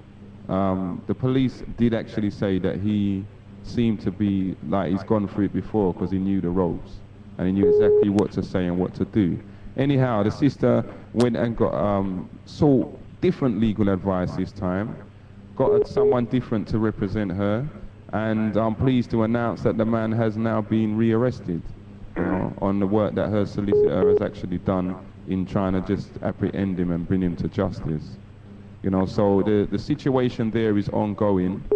Again, the sister was actually putting posters up in the whole of Peckham about it, and we was prepared. I must add this, you know, after talking to the management, we was prepared to name the person, okay? But she's since had legal advice, Yeah. you know, and she's been told, well, look, deal with it this way. Everything's going crisp for the moment, so let's just deal with it. You know, but she said that she's also going to keep us updated as it progresses, and she'll let us know the final outcome. You know, and I know, Bridget, I've got to say enough respect for even bringing that up, you know, and bringing it back to the attention of a lot of people. Yeah, because we seem to lapse certain things when we announcing it on Genesis. I think we seem to forget a lot of things sometimes, you know. And Brother Coolie, I noticed you run away from those big words from that garden paper. Yeah. And I always recommend you as the best speech.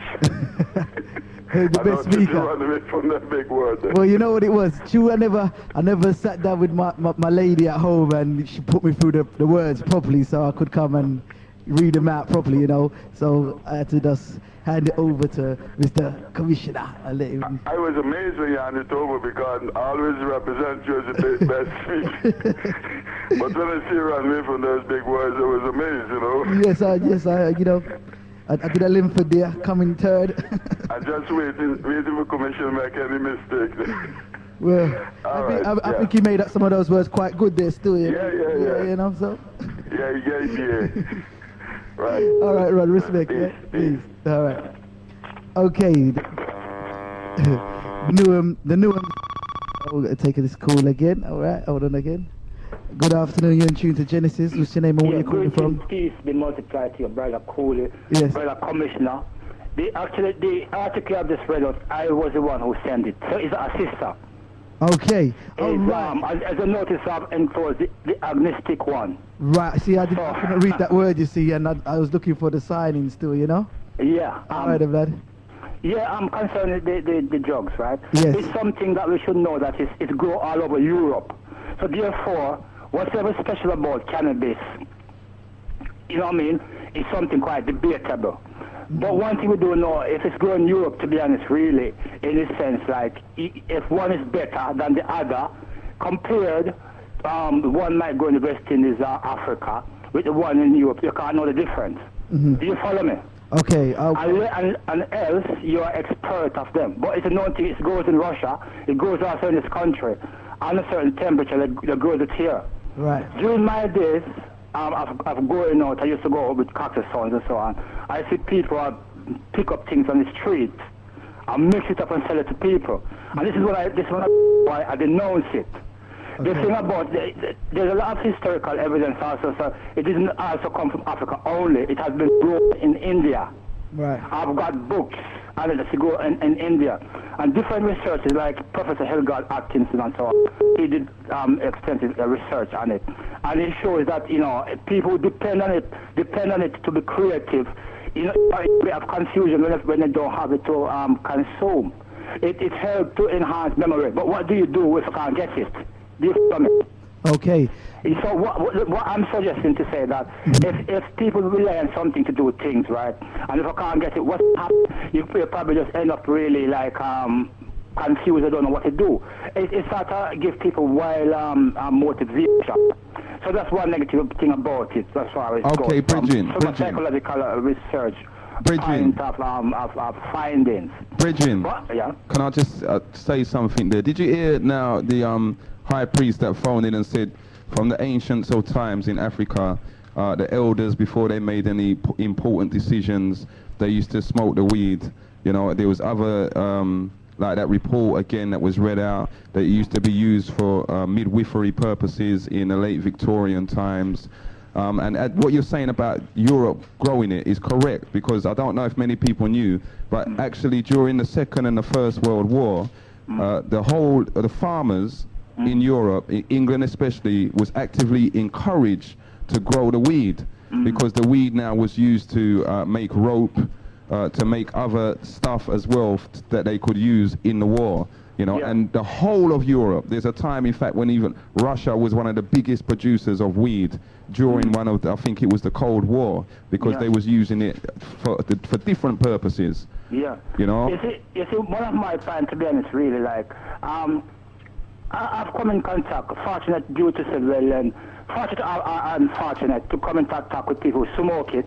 they smoke it, they try other form of drugs. I know a sister now, she been mental ill for the last 15 years. Yeah. Her boyfriend was a Rasta. Yeah. She smoked it, then she mixed it with something else, right? And she been mad for the last 15 years. Yes. The boyfriend went mad, he's still mentally ill. Yes. She's still mentally ill. Kids are confused, they're more hooliganish. Yeah, but Bridging. They complete family structure. It's been demoralized. To be honest, really. Yes, I know yes. I know other people who have experience about it. I tell you, Yeah, Bridging, sorry, Bridging. What you're saying there is absolutely correct, because I've seen people as well that smoke the weed and the family life has just gone to pot. You know, so you see, that's what I'm trying to say, you see. Yeah, I don't know whether directly in this country, we know that British culture against us, and we know that if people go out in this country, that's alone to say that they even might mix up with certain things, and it's not a pure one. So this is why people have to be careful and not get hooked up on it. But there's tons of research upon the consequence and the effect of it.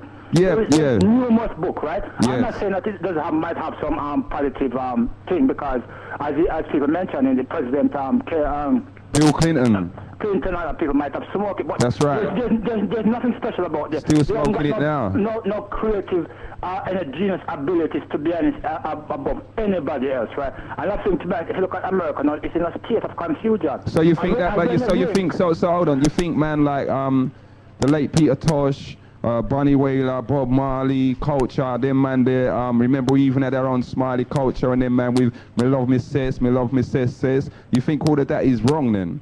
Yeah, it's completely wrong, man. Them guys are mislead millions of people, and if you look at how many of them went tragically, the matter of fact, all smoking is destructive. Yes. If you was to study the Royal College of Physicians studies and findings, right? Yes. I haven't got these books with me, right? But these are university books that's written on it, right? It shows the destructive effect it has. So what do you say then? So what do you say to the woman? What do you say to the woman that's got multiple sclerosis and she smokes her weed every week because it alleviates the pain? What do you say to her? The truth about, to be honest, really, we don't really know whether it's directly the breed what alleviates the pain, because there's many factors operating. But the evidence would probably more strong to say that weed does have a lot of destructive effects. Smoking in general, all type of smoking have some effect, right? So therefore, if all type of smoking have effect, right, and cause disease, then why should we say that weed wouldn't contribute towards it? But as I'm saying to you, right, one needs to start to really study a lot into these things, and we shouldn't get carried away because our great race of people used to smoke certain things, right? Because we live in contemporary times where things are different. Where the European now experiment with different things, adding that and that and bit. To be honest, sometimes I wonder about Bob Marley, if this brother was still alive, whether he wouldn't change his lifestyle.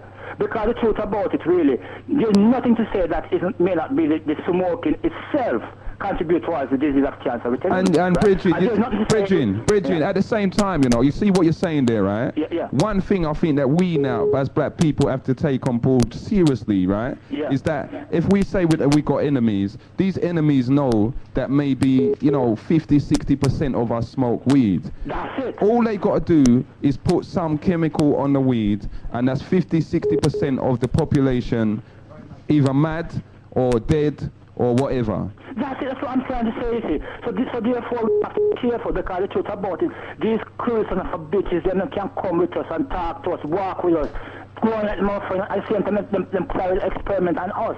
So we just have to be careful about what people spread. There's a lot of misleading information being propagated throughout this Western world. Right, okay. And a lot of people think they're discovering truth. But until them start looking at certain things, they won't really know. Right, last before I go, I must go because time has been fast spent. All right. Concerning the homosexuality thing, really, I think Dr. Will Singh book, the ISIS paper, she written something interesting about it, really. But I'm going to give my opinion about whether it's better. You know what I mean? Well, you know what I mean? People should read it. She have a lot to say about it. But believe me, this weed business ought to be known, right? And all them guys who write the music about this weed business and so on, to be honest, really, I don't see anything brilliant about it. Your man can go and sell it to local kids, and people getting brutalized or killed because they can't get their money and so on.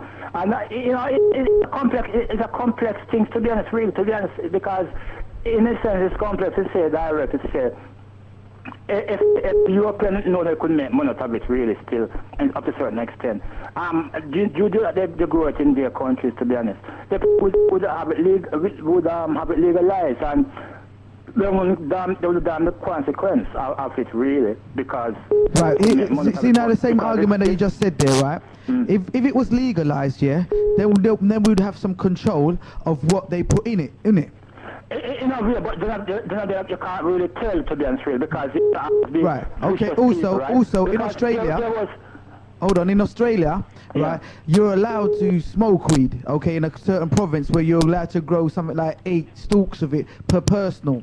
Yeah. Everybody's allowed to, who smokes weed, allowed to grow 8 portions. So you're growing it yourself, so you're looking after it yourself. And I know so that many of the brothers that smoke weed, if they was legally allowed to grow it and look after it themselves, they would do so. And then they wouldn't have that worries about man mixing it up with this and mixing it up with that, because it would then be controlled for their own benefit. You know what I mean? They wouldn't have to go and get it on the quiet and take whatever they get. They'd be able to be monitored and produced properly.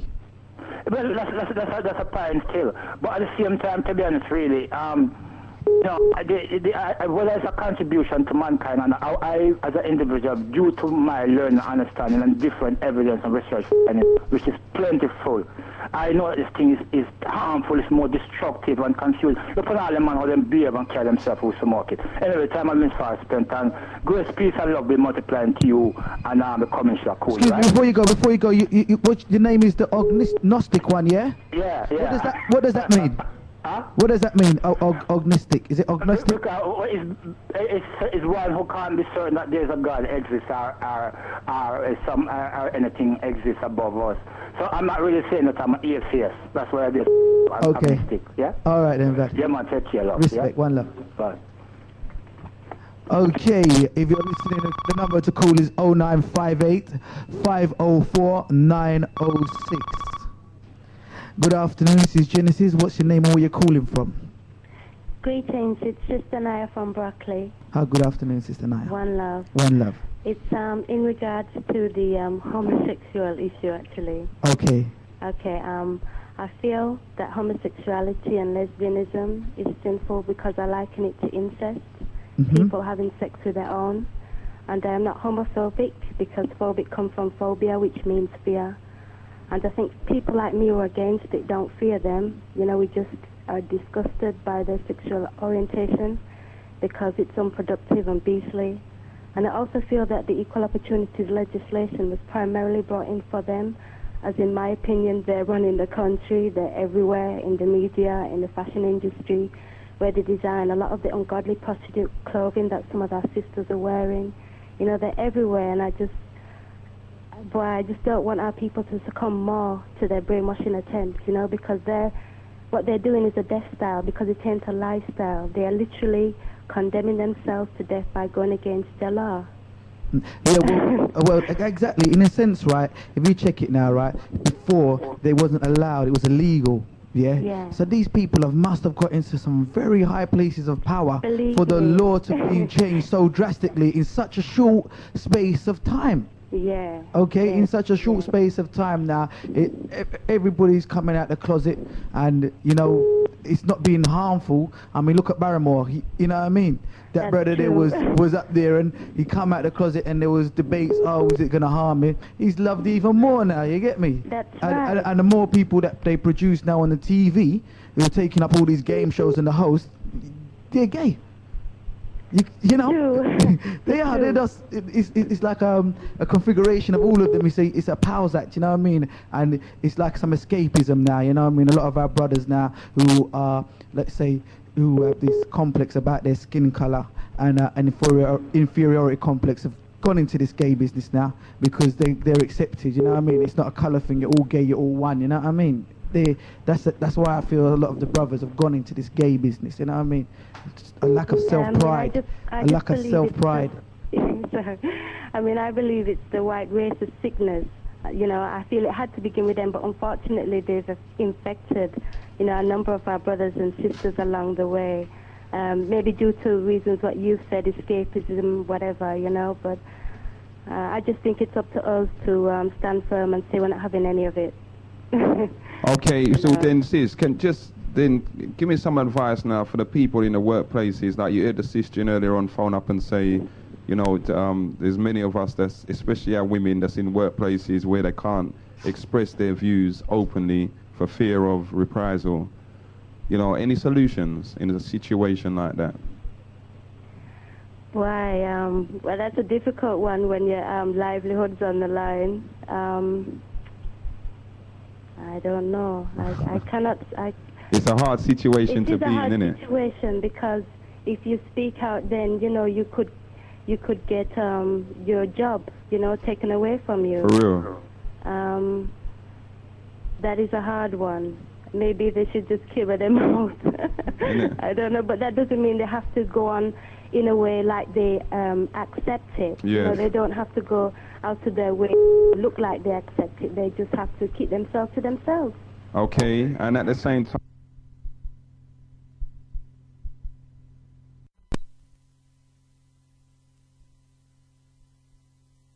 Oh, you're taking a private call. Remember, the line is 0958 504 906. I remember we was also talking about bullying in schools and the certain things that happen with the bullying. You was listening earlier on in the day. This morning, you'd have heard a tape of about a year ago with me and the OG Briggy inside the house where the subject of bullying was brought up way back then, and not a lot of things have changed. I'm going to take this call. Oh, good afternoon. You're in tune to Genesis. What's your name? Where you calling from? Good afternoon, Genesis. It's Sister B, calling from West London. There's two things I just wanted to talk about. The first one being the weed story. I had, there's this name Agnostic on the line, and I was listening to him quite carefully. And first of all, there's a few things. You know, weed, I think that if the masses really realised all the different uses that it had, I mean, i.e., like I heard you talking about rope and stuff. You know, there was a car made in America out of cannabis. You know, cannabis, everything, the fuel, it's really clean for the air, no pollution. You know, for me, when I found out all this information from myself, it made me wonder why man are not doing it, you know, for a reason. Do they really want to destroy the world? Is that, you know, it's money that's making them not even use the goodness, what it's for, you know? First of all, and there's that, and then second of all, the smoking of it, I believe that it's a person's state of mind when they smoke it as to how it affects them. For instance, there's people that smoke it for spiritual reasons, mostly Rastas, again, but again, if you check into history and you look at like the Indians, the indigenous Indians, they used to smoke pipes and stuff before they had rituals and stuff. It used to sort of like raise their spiritual consciousness to go into certain states. So on that front, I definitely agree with smoking it. Because, I don't know, I find that when you do, say if you're trying to find an answer to something within yourself, it opens you up. When you smoke, it actually opens up your awareness so that the answers can come through to you. so isn't that then like, you know, isn't that like an emotional crutch then, or, you know, something to just... Not necessarily. I don't think so, because at the same time I could still speak to somebody about it and everything, but just meet my own inner self. Sometimes I might just do that, but, you know, not every day. I don't feel I need to have it. It's not a thing like I've got to get the money for this, you know. I mean, I know people that just do it, you know, like you say, socialising, but for me it wouldn't be a socialising, it would be like a spiritual thing now and again, if you know what I mean, you know. But not like going out and I've got to have this draw every day, you know, none of that stuff.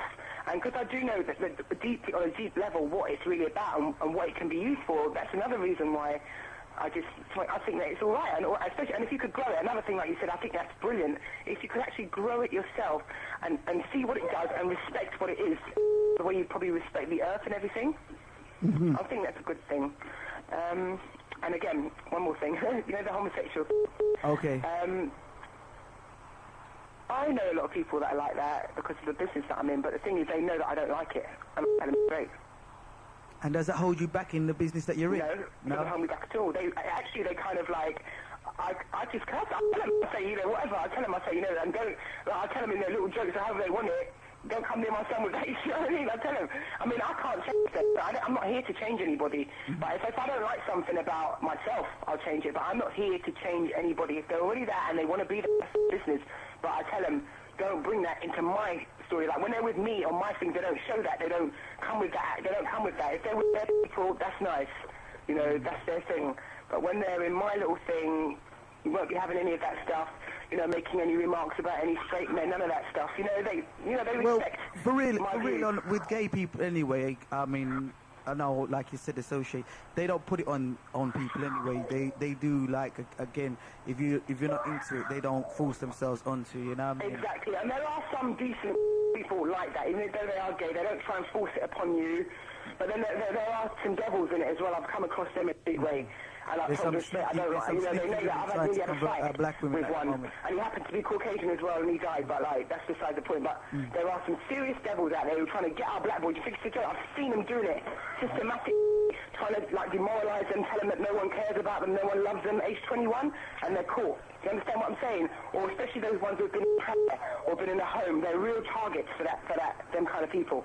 Again, that's another subject, like, what are these homes really set up for, you know what I mean? Because exactly, well, you know that. You take away our children, and then you hear the higher society with the paedophiling, it's taken in from the homes, the children, the boys, or the girls turn prostitutes, the boys turn rent boys, you know what I mean? And exactly, and they call it being touched by the devil, and some, you know, that's what some people say. You know, and then when they get older, it's like a big fight to even get themselves out of it even, and, you know, some of them can't. You know, for real. It's just very sad. Okay, so... you know, that's why I just wanted to let you know. All right, thanks very much for that input there. You're welcome. So, like, and the whole of London City heard it. Okay? Our sons, make sure we take care of our sons, yeah? Okay. You know, really. Okay? Take care of the boys. Peace. You take care, all right? Will do. Bye-bye. One love. Yeah, London Town, we're going to take this call, but come on, listen, what happened to the Batty boy out there and the renter boy and everything? How comes you lot ain't defending this? Phone in and let us know what you're dealing with, you know? Daddy's Coolie's telling me, boy, nah, we need to know this is a people's talk show. We do have these people in the community, so, you know, if you was out marching and saying you're proud of it, phone and let us know what you're proud of. Good afternoon, caller. What's your name and from where are you calling, please? Good afternoon. I'm Irene. I'm from Lewisham. Good afternoon, Sister Irene. What would you like to say? Yes, I'm a multiple sclerosis sufferer, and I've been listening to your program. I listen to Galaxy every Sunday morning. And I have been using marijuana now for some years. I was diagnosed with multiple sclerosis in 79. Okay. And I use it regular, say 2 or 3 times a week, but I don't smoke it because it doesn't do people with my condition any good smoking it. Okay. What do you do? Do you drink it? I use it as a medicine. I drink it. Okay. And it is really good. But now, if they're going to legalize it, I don't think it will be any good because it's like everything else. Yeah, it would just get cheaper. They take the strength out of it, and then, you know, because it will be a money-making game. It won't be to benefit people like me. Okay, Sister Irene, can I ask you? Yeah. Where do you get it from? Where? Well, I have my sources. Okay, so you actually have to go to someone like out on the street kind of thing. Yes. Yeah, all right. Yeah. Okay. You know? I don't want you to give away too much, but this is one of the problems that these people have been talking about in terms of whether they should legalize it, because people like yourself, sufferers like yourself, that find that it does alleviate the pain. Yeah. You have to go out on the street, you know. Yeah. But there is places you can go. There's some herbalists. They've got it. You know, it's not on show, but if you ask, they do have it. Okay. Now, do you have to justify to them why you're asking for it? Oh yes, yes, you have to. You know, you have to have all the proof that you do suffer from this sort of multiple sclerosis or whatever. You know, because it's good for any nervous condition. Okay. But I think when people smoke it, that is the part where they're going wrong. If they use it as a medicine, yeah. All right, you know, like as you use it as a medicine, yeah? Mm-hmm. Can you tell the difference in the quality, you know, because it affects you actually physically? You can tell, like, say, the good stuff from the bad stuff, yeah? You can, yeah. So, you can. Right. So, for example, if you buy it off the street, or when you get it sometimes, you can tell when you get a bad batch then, yeah? That's right, you can do. Right, so like I was saying, you see, like in this part of Australia where it's legalized, you see, you're allowed to grow eight stalks of it for your own in your own house personally. That's right. For your own self, you see. So then that would alleviate that problem of getting a bad quality weed. It would. You know, it would, you know, but... so there's many different ways they can legalize it, you know. It's just to find the right concept to actually legalize it to be benefit. Like anything you say, they can legalize things in a certain way that will have no benefit for you. But if they do things, legalize it the correct way, it must have some benefit, you know. Yes, but they will never do that. They will never legalize it that you can grow it yourself. Okay, Sister Irene, before you go, okay, now, you got the whole of London town listening to you, all right? That's all right. As a sufferer now, okay, and as a user of the weed, what would you suggest now to the government, etc., in terms of how they should approach legalizing it, or what should they do, basically? They should legalize it and make it available to people like me who is genuine, you know, because there is a lot of people out there that will abuse it when it's legalized, regardless of what. They will never have total control of it, even if they legalize it, you see? But they should have it available as one of the pharmacists or whatever. Yes. You know? Yes. It should be legalized for that use. Okay. Because I do find the benefit of it. But as I said, where people go around with multiple sclerosis or any other nervous disability, is they're not to smoke it. Drink it. Drink it. Okay. Now, what's the actual preparation? What you did? You boil it in a pot, or you make it like a cup of tea. Okay, just like a But I boil it and then I let it cool and strain it. Okay. And I drink it. You can add sugar, you can add milk to it, but I drink it raw. And what's the effect that it has on you? Well, I don't know if you know anything about multiple sclerosis. Yeah. Multiple sclerosis is you get stiff and you ache and you can't stand up properly. Yes. It gives me a better sense of balance, and I don't get spasms, stiffness spasms and what have you. It's really got a calming effect. Okay. You know? Okay. And after I've had it, I'm very mobile. Okay. You know? All right. By the way, I'm Irish. Yeah, you sound Irish. And there's a lot more people listen to your program than West Indian and colored people, darling. All right. I do enjoy your program every Sunday. Thank you very much All for right. that, you know, and you keep it locked. I will, darling. All right. All right, love. And next time you're making a cup of tea, give me a call. I'll be thinking of you. Take care. Bye-bye. God bless. Bye. Bye. Yeah, London. You're hearing it. And if I get anyone phoning me and telling me no one or Irish people phone up, listen, don't even bother with it. See, we're going to take this call. Good afternoon. You're locked into Genesis 91.6 FM. What's your name? Where you calling from, please? Good afternoon, Coolie. It's Sonia, Old Kent Road. Hi. Good morning, Commissioner. Oh, is it afternoon now? I've had my spliff for the day. What I wanted to really say was, well, I've smoked it, and the reason why I smoke it, right, because it helps me with I've been stressed out, yeah, and I think it's good for depression, basically. There's a lot of sisters like myself that, you know, are bringing up children on our own, and, you know, society, the weight they on us, etc., etc. And once we've sorted out the children, put them to bed, etc., we like to sit down and relax, okay, without thinking about all the days and, you know, what's happened and all the rest of it. We just sit down, we relax, and we meditate. That's why I basically smoke it. Can I touch on a point there as well, yeah? I've noticed this a lot with the sisters, and I mean that a lot of sisters now are smoking weed regular, but I find that they smoke it more than the cigarette. I don't know if that happens with you, you know what I mean? They can't take the cigarette, but they'll build spliff after spliff after spliff and just smoke that, you know what I mean? I've noticed a great increase in that, whereas like some man then will smoke the cigarette, smoke the spliff, you know? What you know, like you said, you was got depressed and etc., right? Yeah. What started you smoking weed? If we can go into that part of it now, what started you smoking? First of all, it was socially, because I used to see like my brothers, you know, when we used to all get together, and we used to all sit down, and you know, some of them have their Guinness or the Dragon or the Red or whatever, and we used to all sit down and reason. And once I noticed that once they were smoking, it's like they went on to a different level, a different way of seeing things. Yeah, the third eye opened almost. Yeah. So that's why, you know, I took my first spliff, and then I don't know, I went somewhere I never went before. It relaxed me totally. It was like I just rose, if that makes sense. Yeah? And that's why, and that's basically how I started. But it wasn't like an everyday thing. I didn't, you know, have to go out and buy it or anything like this. If somebody had a spliff, I'd probably take one pull, and that would relax me, and then we'd go into reasoning. So do you have to go and buy it now? Has it reached the stage now where you have to go and get your own? No, because I've got so many brothers and sisters around me that when they see, oh, you know, probably the weight is on me or whatever, they say, here's Sonia, you know, here's a spliff, and they give me a couple of spliffs. Yeah. And, So, you know, I relax, I do what I have to do, and then I get up Monday morning and go and trod that road again. okay, now another question. Has that, you smoking weed now, all right? Have you ever, like, had the desire to go and, you know, to try something else, like coke, crack? No, never.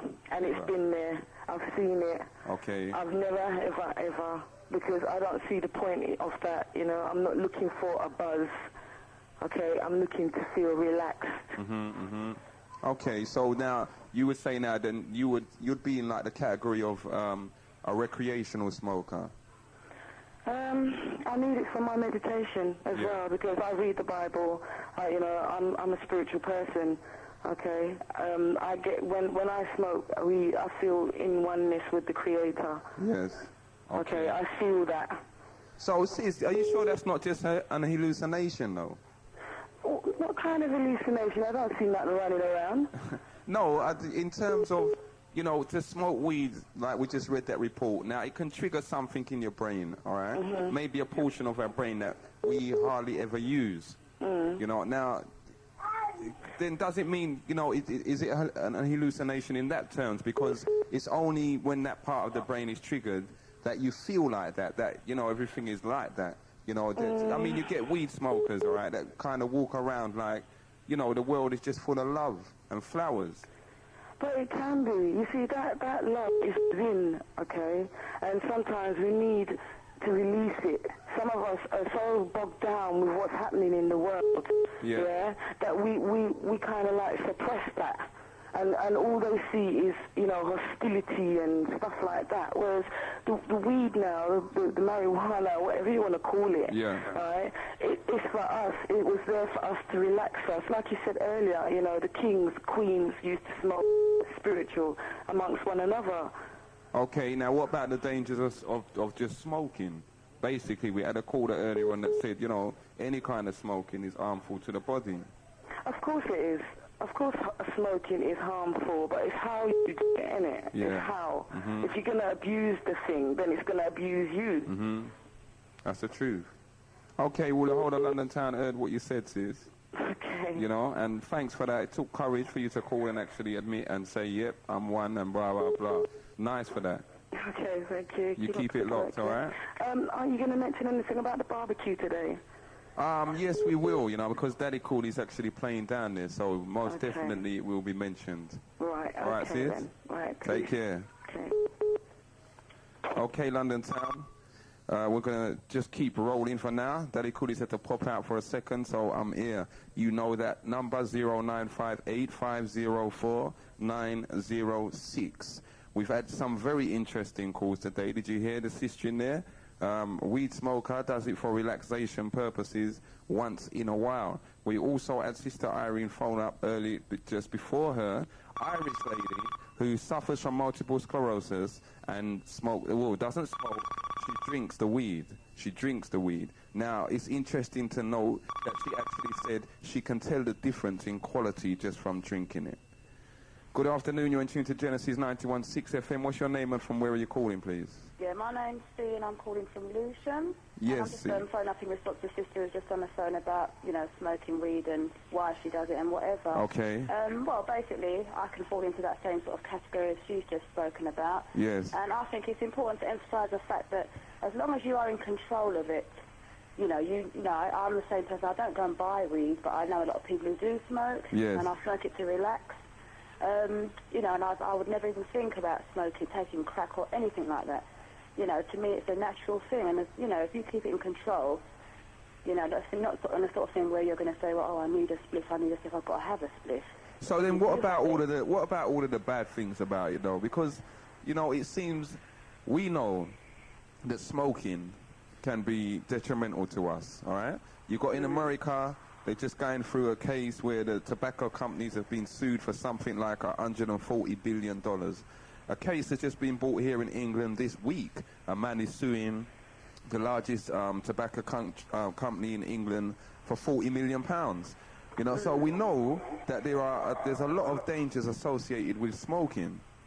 You know, how comes you all are prepared to run the gauntlet, as it were? You know. Can I just ask you a question, Commissioner? Yes. Quite personal. Are you a smoker? Yes, I do smoke weed. Okay. Now, would you say that you're in control of it? Yes. Right. Well, from an individual on a level, to know that you are in control of this thing and you will smoke it when you think you need it, then I don't think there's a problem. Okay, you know, a lot of us. I mean, you find that you can think best when you smoke it. You can concentrate on your work. Yeah. And it gives you a lot of, encouragement. But at the same time, sis, there are people now, like, for example, my wife doesn't have nothing to do with it, can't stand it, all right? And as far as she's concerned, if I'm doing that, if I'm smoking weed, I'm in a dream world, you understand? Now, there's many people that don't smoke, nothing at all, and they look on weed smokers and they think, boy, you lot are in a dream world. And it's not all easy, you know, because I'd say, sometimes I have to go places, I've got to go and wash and clean up myself because of the smell on my clothes and whatever. If you're going amongst people that are non-smokers, sometimes you've got to go and brush your teeth 1,000 times before you can talk to anyone because it's on your breath. How comes smokers are prepared to run the gauntlet, go through all of this just for that? Well, I don't know. I mean, that's the thing that smokers are going to be faced, whether it's cigarettes you're smoking or weed or whatever. You're going to be faced with that anyway. Look how many places are no smoking now. You can't smoke in the bus, you can't smoke in lots of public places because of the simple fact you have to respect everyone's sort of view. And, I would never go into somebody's house and that doesn't smoke and even think about building a spliff because that's disrespectful. As far as I'm concerned. That's the truth. But that's the truth. I think, like I said, if you can keep control of it and you know when to smoke, how to smoke, then there shouldn't be a problem. And I like the idea of Daddy Coolie's about giving us, if they could possibly do that so we can grow our own, that would alleviate the problem of going and buying rubbish and not knowing what you're smoking. That's correct. I'm going to touch on a point with Commissioner here, right, and maybe with yourself, when someone says they're in control of something, yeah? I can't hear you very well, Daddy Coolie. Okay, can you hear me better now? Yeah. Right. Okay, when he said, you asked him if he thinks he's in control of smoking weed, yeah? Well, I'm just gonna say from personal observations, okay? All right. What do you class as control? Because like I know before in the olden days, a lot of people have cut down. They used to smoke 40 a day, regular. Okay. Well, I could never even think about doing that. But I noticed some of my brethren now, when it comes to the spliff, they say they're in control, but as soon as they finish one spliff, they're building the next one. You know what I mean? I said, like any other drug, it can take you over if you let it. I mean, if you're not strong-minded within yourself enough to know that, well, this is it, that's all. If I'm going to have one spliff a day, that's it. If you're going to just keep on and on, of course it's going to take control of you. I think that's what I'm saying. It's important for you to identify the fact of you being in control or the gun being in control of you. Exactly. And I think as well, like you said, you've got to be realistic with yourself, because like some man will say, and someone will say, yeah, me, I control it, but I don't think if you're smoking spliff after spliff after spliff, that's right, not any and I think control. It's important to emphasise as well. I mean, certain people get different reactions to smoking, and if you're one of these people who, a lot of people, they find, they just smoke it to go to sleep, basically. It has that effect on some people, it hypes them up, but, if it's what you want to do out of yourself, and you want to smoke it for that reason, if you're not going to harm anyone or harm yourself in the process, then I don't think there's a problem. Like I said, it's all about control. That's the truth, sis. But at the end of the day, I'll tell you now you're talking to a smoker now, right? Me personally, I think it is a disgusting habit. I think the sooner we stop it, the sooner we'll be a lot more healthier. And personally, a lot of us are hooked on it. Even though we don't want to admit it, we are junkies. We're hooked on it. I just want us to really, we're not going to pander it and ting. And as I said to you, and as I said to everyone, I know there's people out there that's going to be well shocked and say, boy, me never knew that. But yes, see, well, I come from sound boy days. I used to have my sound system with smoke a little spliff and ting. I've never tried no other drugs ever in my life. Right. I've never had the desire to. And again, like many of us, I can say, yep, them drugs was all there around me. Weed, I don't regard as a drug, or I didn't regard as a drug, you know what I mean? Right through growing up and smoking it. But at the end of the day, you know what I mean, I don't want my children to smoke. That's the truth. Neither do I, but like I where the predicament lies. You know, so for you to decide as an individual, if that's not what you want for your children. Are you doing the right thing? That's you know, right. And we could debate about that all day. For real. You know? For real. Yeah. Okay then, sister. Okay, I see that Mission Way Centre's function dance on the 18th of July.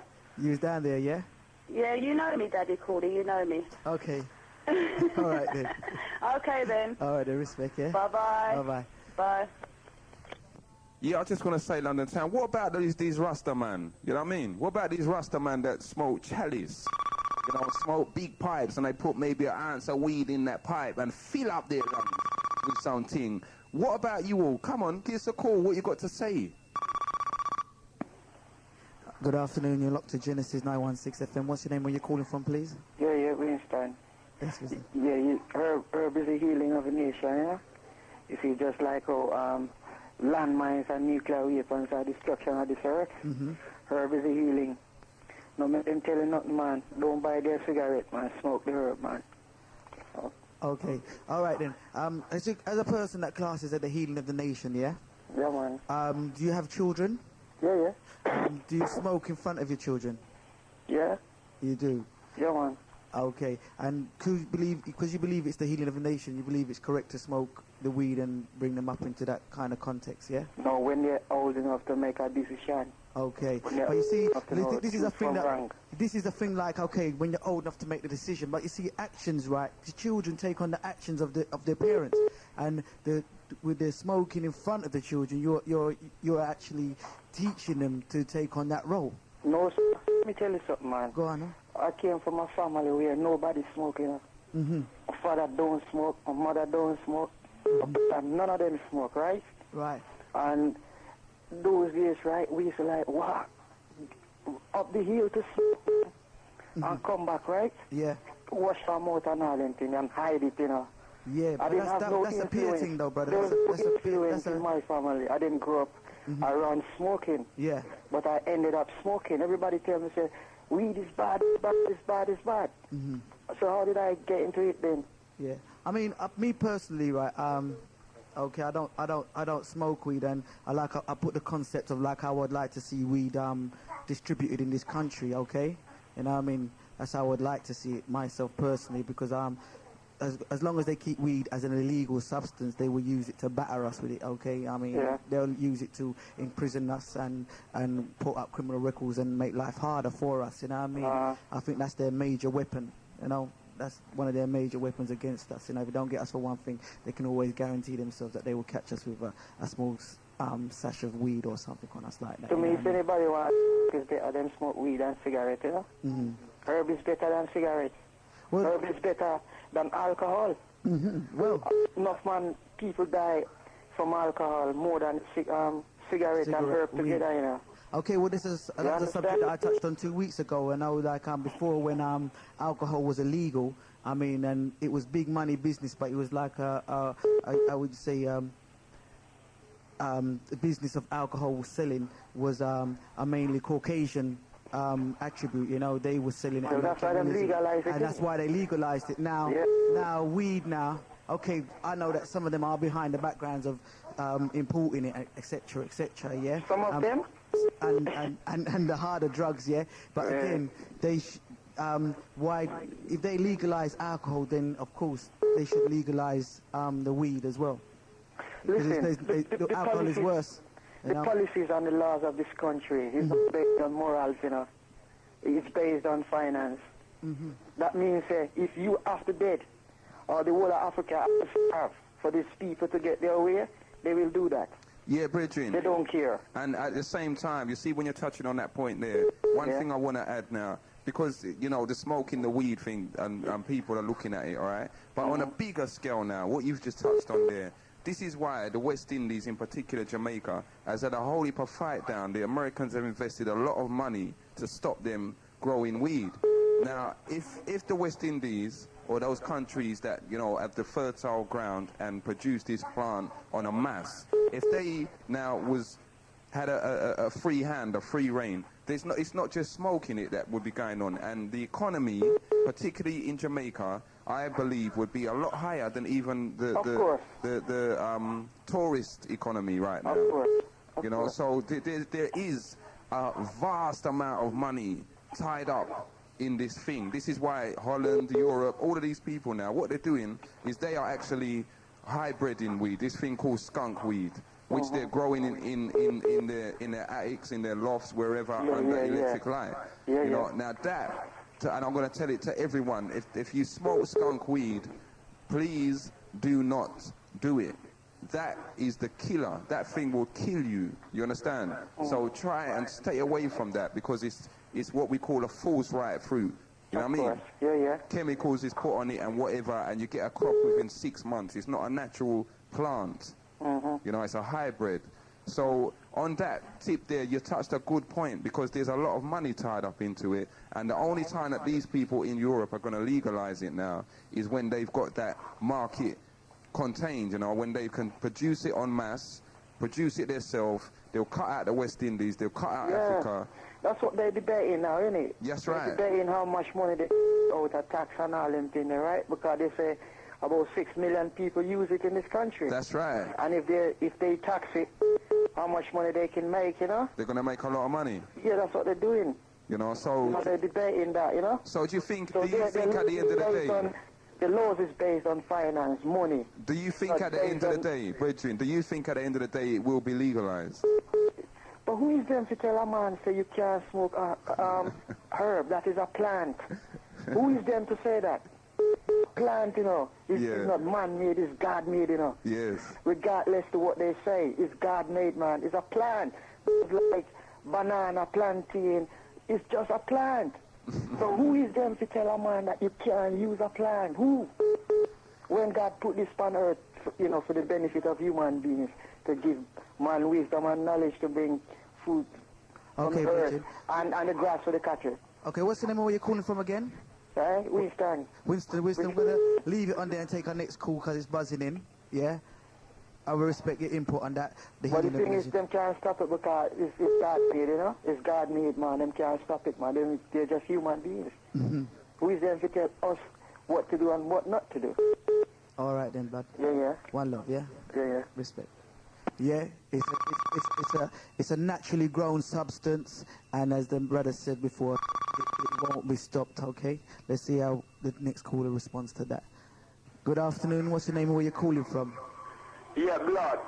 Yes. Yeah, greetings, Sam. Greetings, yes. Yeah. What's your name, first of all, and where you're calling from, please? Name Alias, you know, the name Alias, but me I call from New Cross, All right, then, Alias, respect. Go on, sure.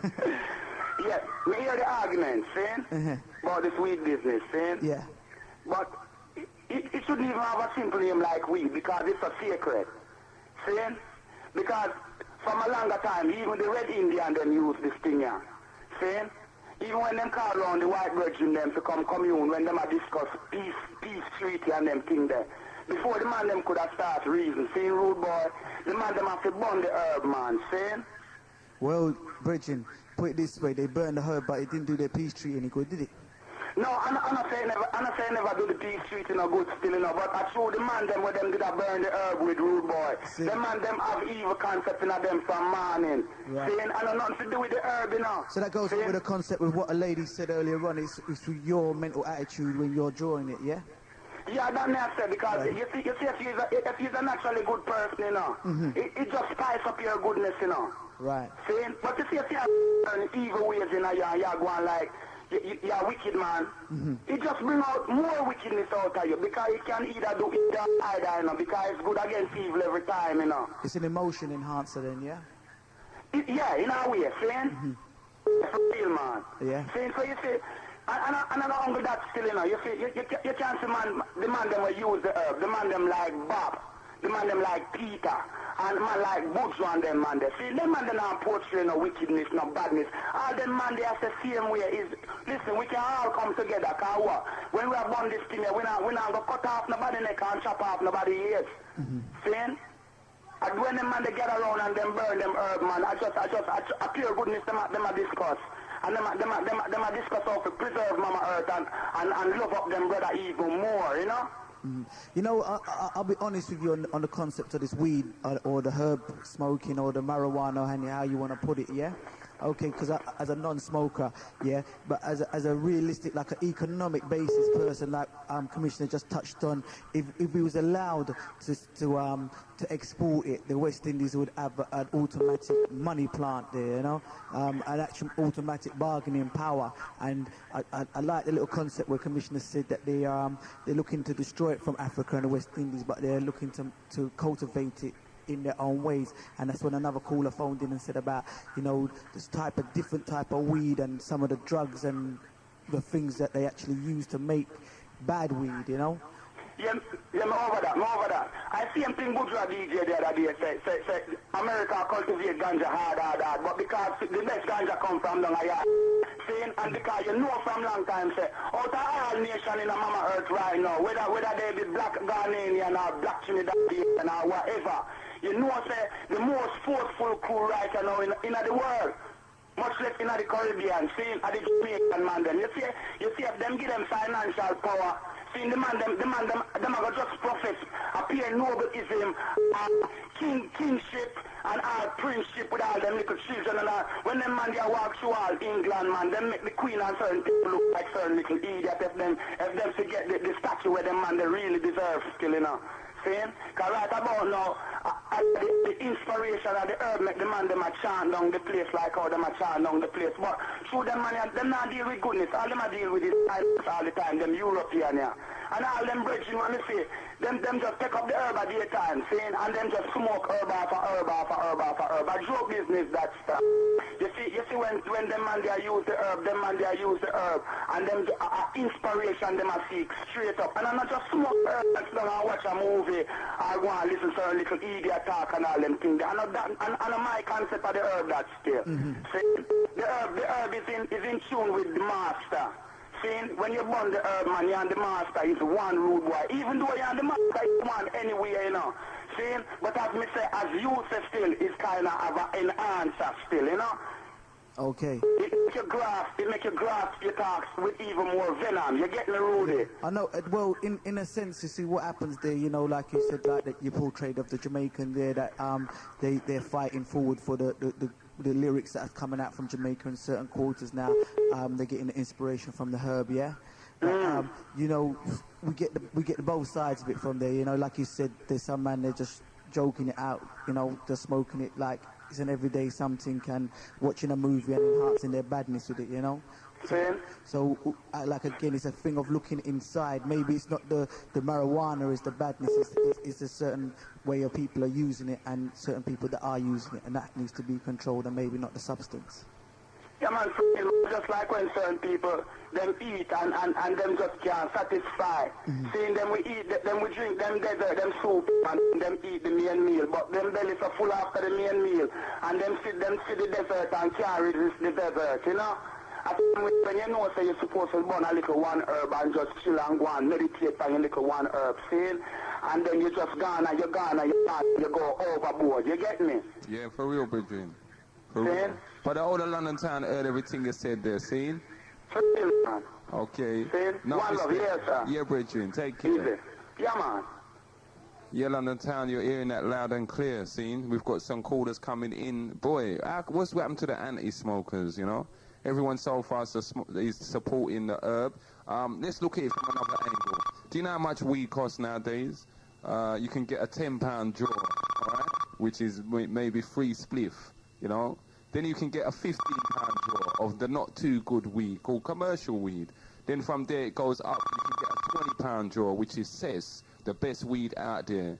You know, so there's a lot of money tied up in this weed business, London town. A lot of money. Good afternoon, you're in tune to Genesis 91.6 FM. What's your name and from where are you calling, please? My name is Mia, and I'm calling from Edgware Road. Yeah, okay, Bridget, what would you like to say? Well, I'm a non-smoker. I don't smoke nothing. Okay. I mean, okay. But, you know, I don't have a problem with people that smoke weed, but the problem with the weed smokers is they don't know how to use it properly. Okay, now, when you say they don't know how to use it properly, are you coming off the, like, what we just said the other brother say, they sit down and smoke weed and watch a movie and think that that's just it? Yeah, that's totally wrong. I believe that the weed is a holistic herb. Yes. Because non-white man been using that from way, way back. In India, they used to chew it. In the Americas, they used to smoke it, and in Africa, they used to smoke it and chew it too, and put it and boil it up. Yes. In Africa, they used to boil it up, and they still do. But the man over here, they're so European now, they use it for jokes. You know what I mean? So they're just abusing it. And they mix it with tobacco. Yes. And that's totally way out. It's totally way out. They just don't know how to use it. Yeah, but at the same time, Bridget, a lot of people would say the only reason why they mix it with tobacco is because it's so, as a commodity, it's so expensive. So to smoke it... But they're losing the essence of it. It's just diluting it down. It's losing the essence of it, and they just don't have to use it. They're just trying to make it last longer, and that's totally wrong. See, that's why I'm saying they're using it for the wrong reasons. Okay. Okay. You know Well, now explain to us now, how do you feel it is supposed to be used? How they're supposed to use it? Yes. Well, they're supposed to consult with a spiritualist, an African spiritualist, and they can find out for themselves how they're supposed to use it. It's a way to be in tune with your ancestors and your inner spirit. Okay. That's what I believe. Even though I'm a non-smoker myself, I don't even touch it. Yeah. But I speak to African spiritualists. Okay. And I speak to the Rasta man. Okay. So then tell me, again, at the same time, you got maybe a generation, all right? A generation of us that grew up on the weed. You know, I'm coming from a generation when Rasta was just kind of first kicking here in England. You know, when enough of us we said we were going to dread up and our mummy kick us out the house. And it was Rasta and weed that we was on. You know, and the Bible. You know, there's many of us that grew up in that era, in that period of time here in England. Now, many men would say that the weed in those times actually stopped a lot of violence, a lot of black on white violence occurring, because man now could smoke his spliff and just sit down and reason and talk it through, and, you know, maybe go on a different level and look at it from another point of view. You know, so there's a whole heap of people, Bridget, a whole heap of people that came through that generation and came through smoking weed, and the weed stopped them from doing a lot of wickedness. You know, now... Also, but the weed from that generation also stopped the certain restaurants fighting for black liberation. I don't think... in black organisations like Panthers and Pan-African Congressmen and all them things. It stopped them fighting for black liberation. It pacified the black man. I don't know. Well, Bridging, well, okay, do you see there's an argument there, because when you look now at us being here, let's say for the last 30 years, all right, the majority of the people that's been up there talking about black liberation and talking about Africa and just bigging that up throughout all of the years, the majority of them was weed smokers, you know, or are weed smokers, you know, to this day. So, you know, isn't that a bit of a myth that it stops the people from, you know, continuing the black liberation struggle? No, it doesn't stop them, but the people who do not know how to smoke it properly are stopping themselves from fighting for black liberation. Now, I'll put it to you... The number one fact is, not everybody in the organisation is have a totally liberated mind. Yes. Some people think they can just join the organisation and beat themselves up. Yes. And actually doing the proper work. Yes, but I'm coming off of the back of now, we now come through generations of it, right? Now, from that time there, we didn't know how to smoke weed properly. It was just something that we done because, you know, it was a part of... It's looked upon as a black thing. That's right. That's right. Now, I'm saying, many of them people still smoke. Now, they're still smoking the same way they always was from when they began. Now, are they smoking it incorrectly or correctly? Because many of them are now professionals. They're holding down big jobs, and they're doing that. You know, they've succeeded in what they wanted to do in life, but they still smoke their weed. Well, if it's successful working for these big corporations or whatever, then they ain't working for black liberation. It's quite funny, they should be setting up black business and supporting black business and working within ourselves, not working for the enemy and working toward our own destruction. So then you don't believe... These people are not smoking weed properly. It's like the sister who ran up before. She said she smokes weed to help her meditate. Yes. That is the proper way to smoke weed. Okay. That's my point. To meditate. To meditate, to get yourself in tune with your ancestors. Okay, Bridget. Well, the whole of London town heard that, and thank you very much for that call. You take care. The God Squad. Yeah, London town, boy, we're still here, and it's rolling. The weed rate's going strong, 0958504906. Don't forget, you know, we still got the bullying to cover, and I want to hear from some of our young people, even in the last 15 minutes of the show. Tell us if you're a victim of bullying. How did you cope with it? How did you deal with it? Daddy, call it. Good afternoon, you're locked to Genesis. What's your name? Where you calling from, please? My name's Michael from Peckham. Hello, Michael from Peckham. How you doing? I'm alright. Good. I just wanted to make a brief comment. It's to do with the gay right business. First and foremost, I don't think. I mean, really true. When you look at it, why is it? Why is it? I come to understand that it seems that some black people are even prouder to say that they're homosexual than they are black. You understand what I'm saying to you?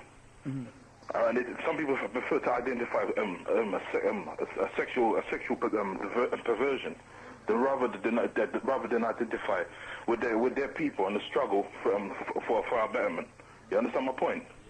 Well, that's something we mentioned about the escapism, right? A lot of the brothers are turning gay, you know what I mean?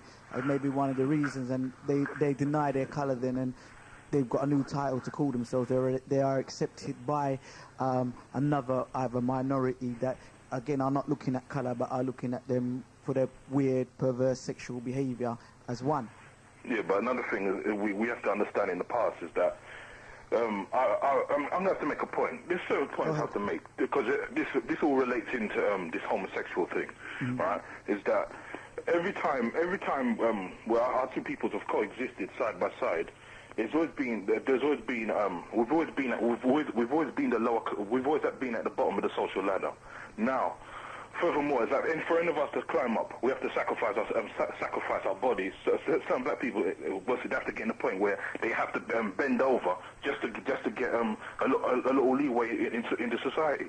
And I'm saying really and truly, a lot of black people have got to diss that kind of program. They got to diss that completely because it ain't helping nobody. You understand? Because I mean, there's a lot of cases. Where it was during the colonial periods where, in order for a person to climb socially, they would sodomize people. You understand what I'm saying to you? So when they're saying that when they're saying that we must put it this way, right?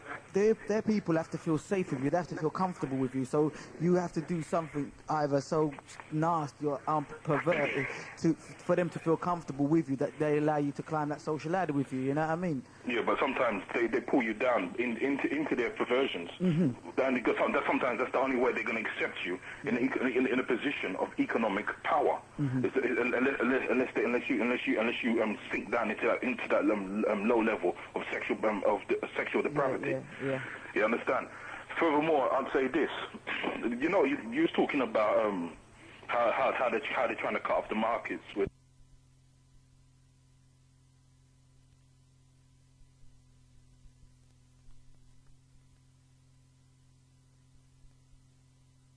Black products, basically. Yeah, you know what I mean? And even now with the European market coming in now. Bananas, you know what I mean? That's one of our greatest exports is bananas, and they're looking to cut that down, you know what I mean? It's very rare now that you actually will get bananas from the Caribbean. Yeah, but another thing I'd like to know is why is it a lot of black people don't question the decisions of these people? Hold on. Okay. You understand my again, point? we start to be brought up in a state of acceptance. Whatever they say, it just goes. You know what I mean? We're not even questioning it. I mean, like here on the People's Talk Show, we bring up certain subjects, and then people start to sit back and look, and then they start looking in the paper and say, you know what I mean? They don't even just go through the motions. You know what I mean? They're just going through the motions. Yeah, Mikey, at the same time, right? Yeah. I think as well, you see the actual production process now, the growing of all of these different crops. Yes. Now that is not within our control, even though we may be actually on the land doing the work. Yeah, because they're usually people in the Caribbean of European origin who's controlling the plantations that are growing the crops. That's right. And it's the same. That's where they get their ends covered. Yeah. But some of us don't look at those ends. You understand? A lot of economic decisions that's made by America and the UK, yes, right, is based along racial lines. That's of course, brethren. Right? And it's anyone the same. don't believe that. Make them stay there and don't believe that. Well, I was going to say to you, it's the same in Africa now. One time in Africa, I saw a farm that was like 7 miles long by 7 miles wide, all right? Yeah. And it was a tobacco farm. And the plantation owner was a white man, and he had bare black people working for him. But they was actually growing tobacco for Marlboro, American company. Now, all over Africa, there's large pieces of land that is just growing for these multi-conglomerates. I'm going to have to say something on that. Yeah. You know the thing when I'm saying that? Sometimes, yes. Right? You have to blame sometimes some of our own people for allowing it to happen. For allowing it to happen? Yes, because let me tell you something, all right? I'm not saying. Hold on. Let's say. Hear me out. Hear my point. I'm not saying. I had to say sometimes. I didn't say all the time. I agree with what you're saying. I mean, allowing it. I would say allowing it to continue. I mean, not allowing it to happen in the first place. Let me just make a brief point, because you got some of our people, right? That they can't. They're so attached to the main. They're so attached to the European way of doing things that they can't think beyond that. You understand? And you got other black people that when you express these kind of such opinions, they're ready to become to come against you for expressing those kind of ideas. You understand my point? Yes.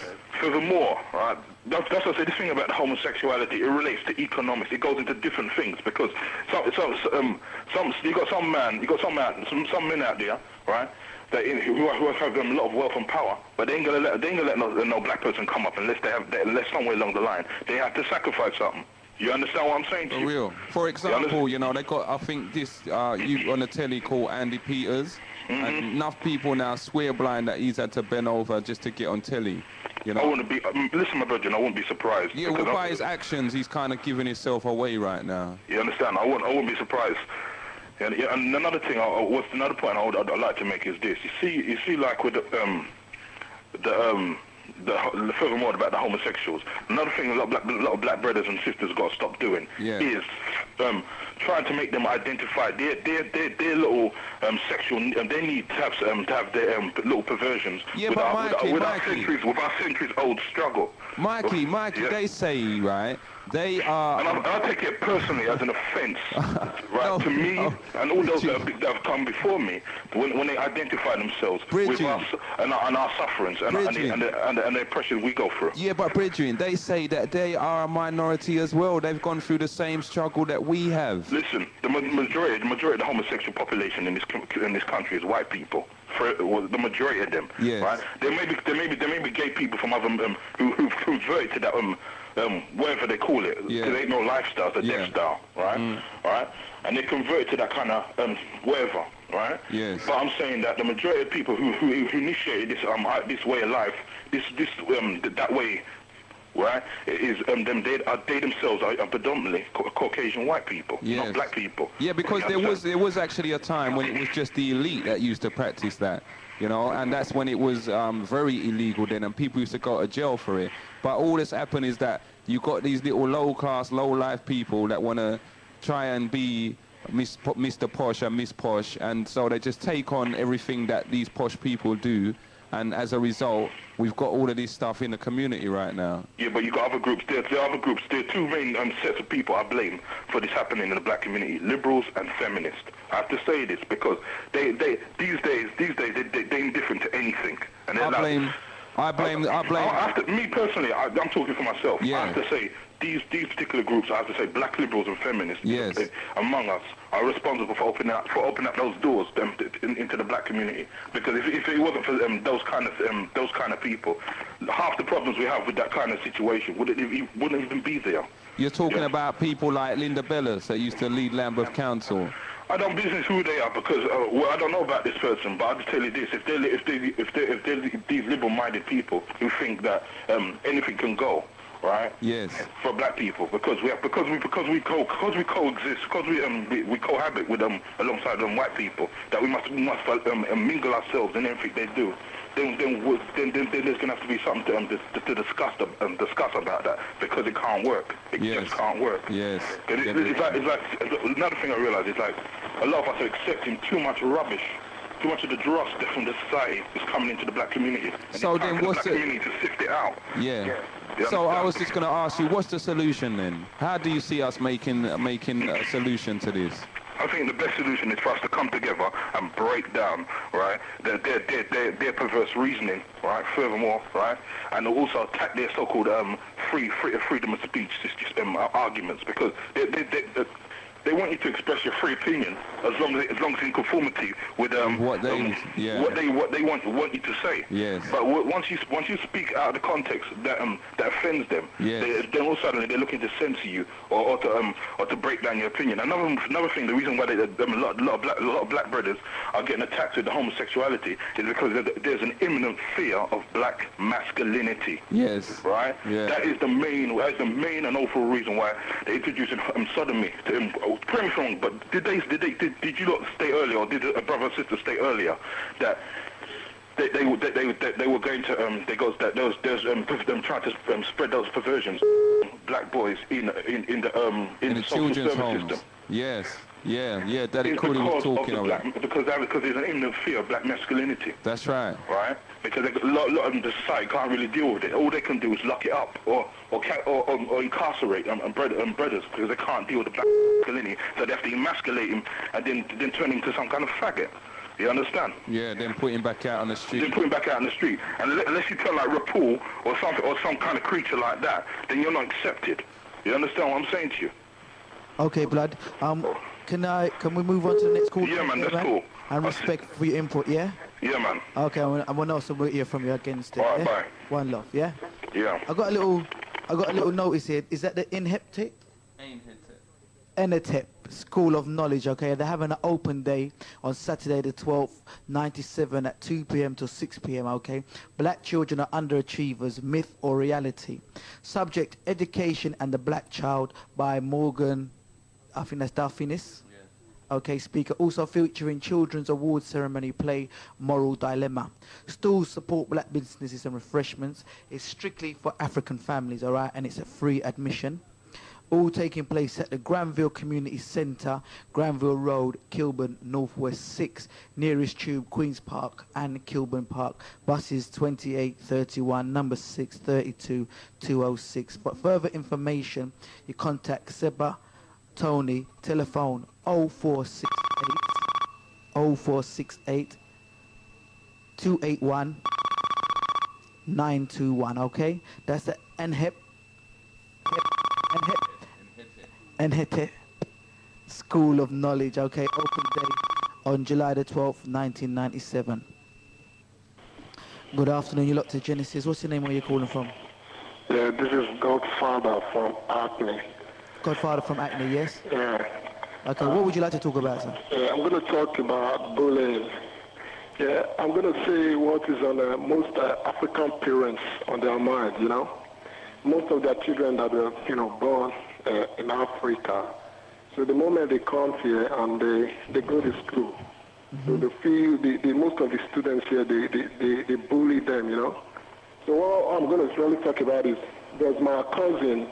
She just came from Africa not quite long, and maybe she spent about 10 months here, So because of the way she speaks and the way she, behave at school, those ones that were born here, they try to, take a pace at her, try to, say a lot of the assertive words about the way she speaks and some of that thing.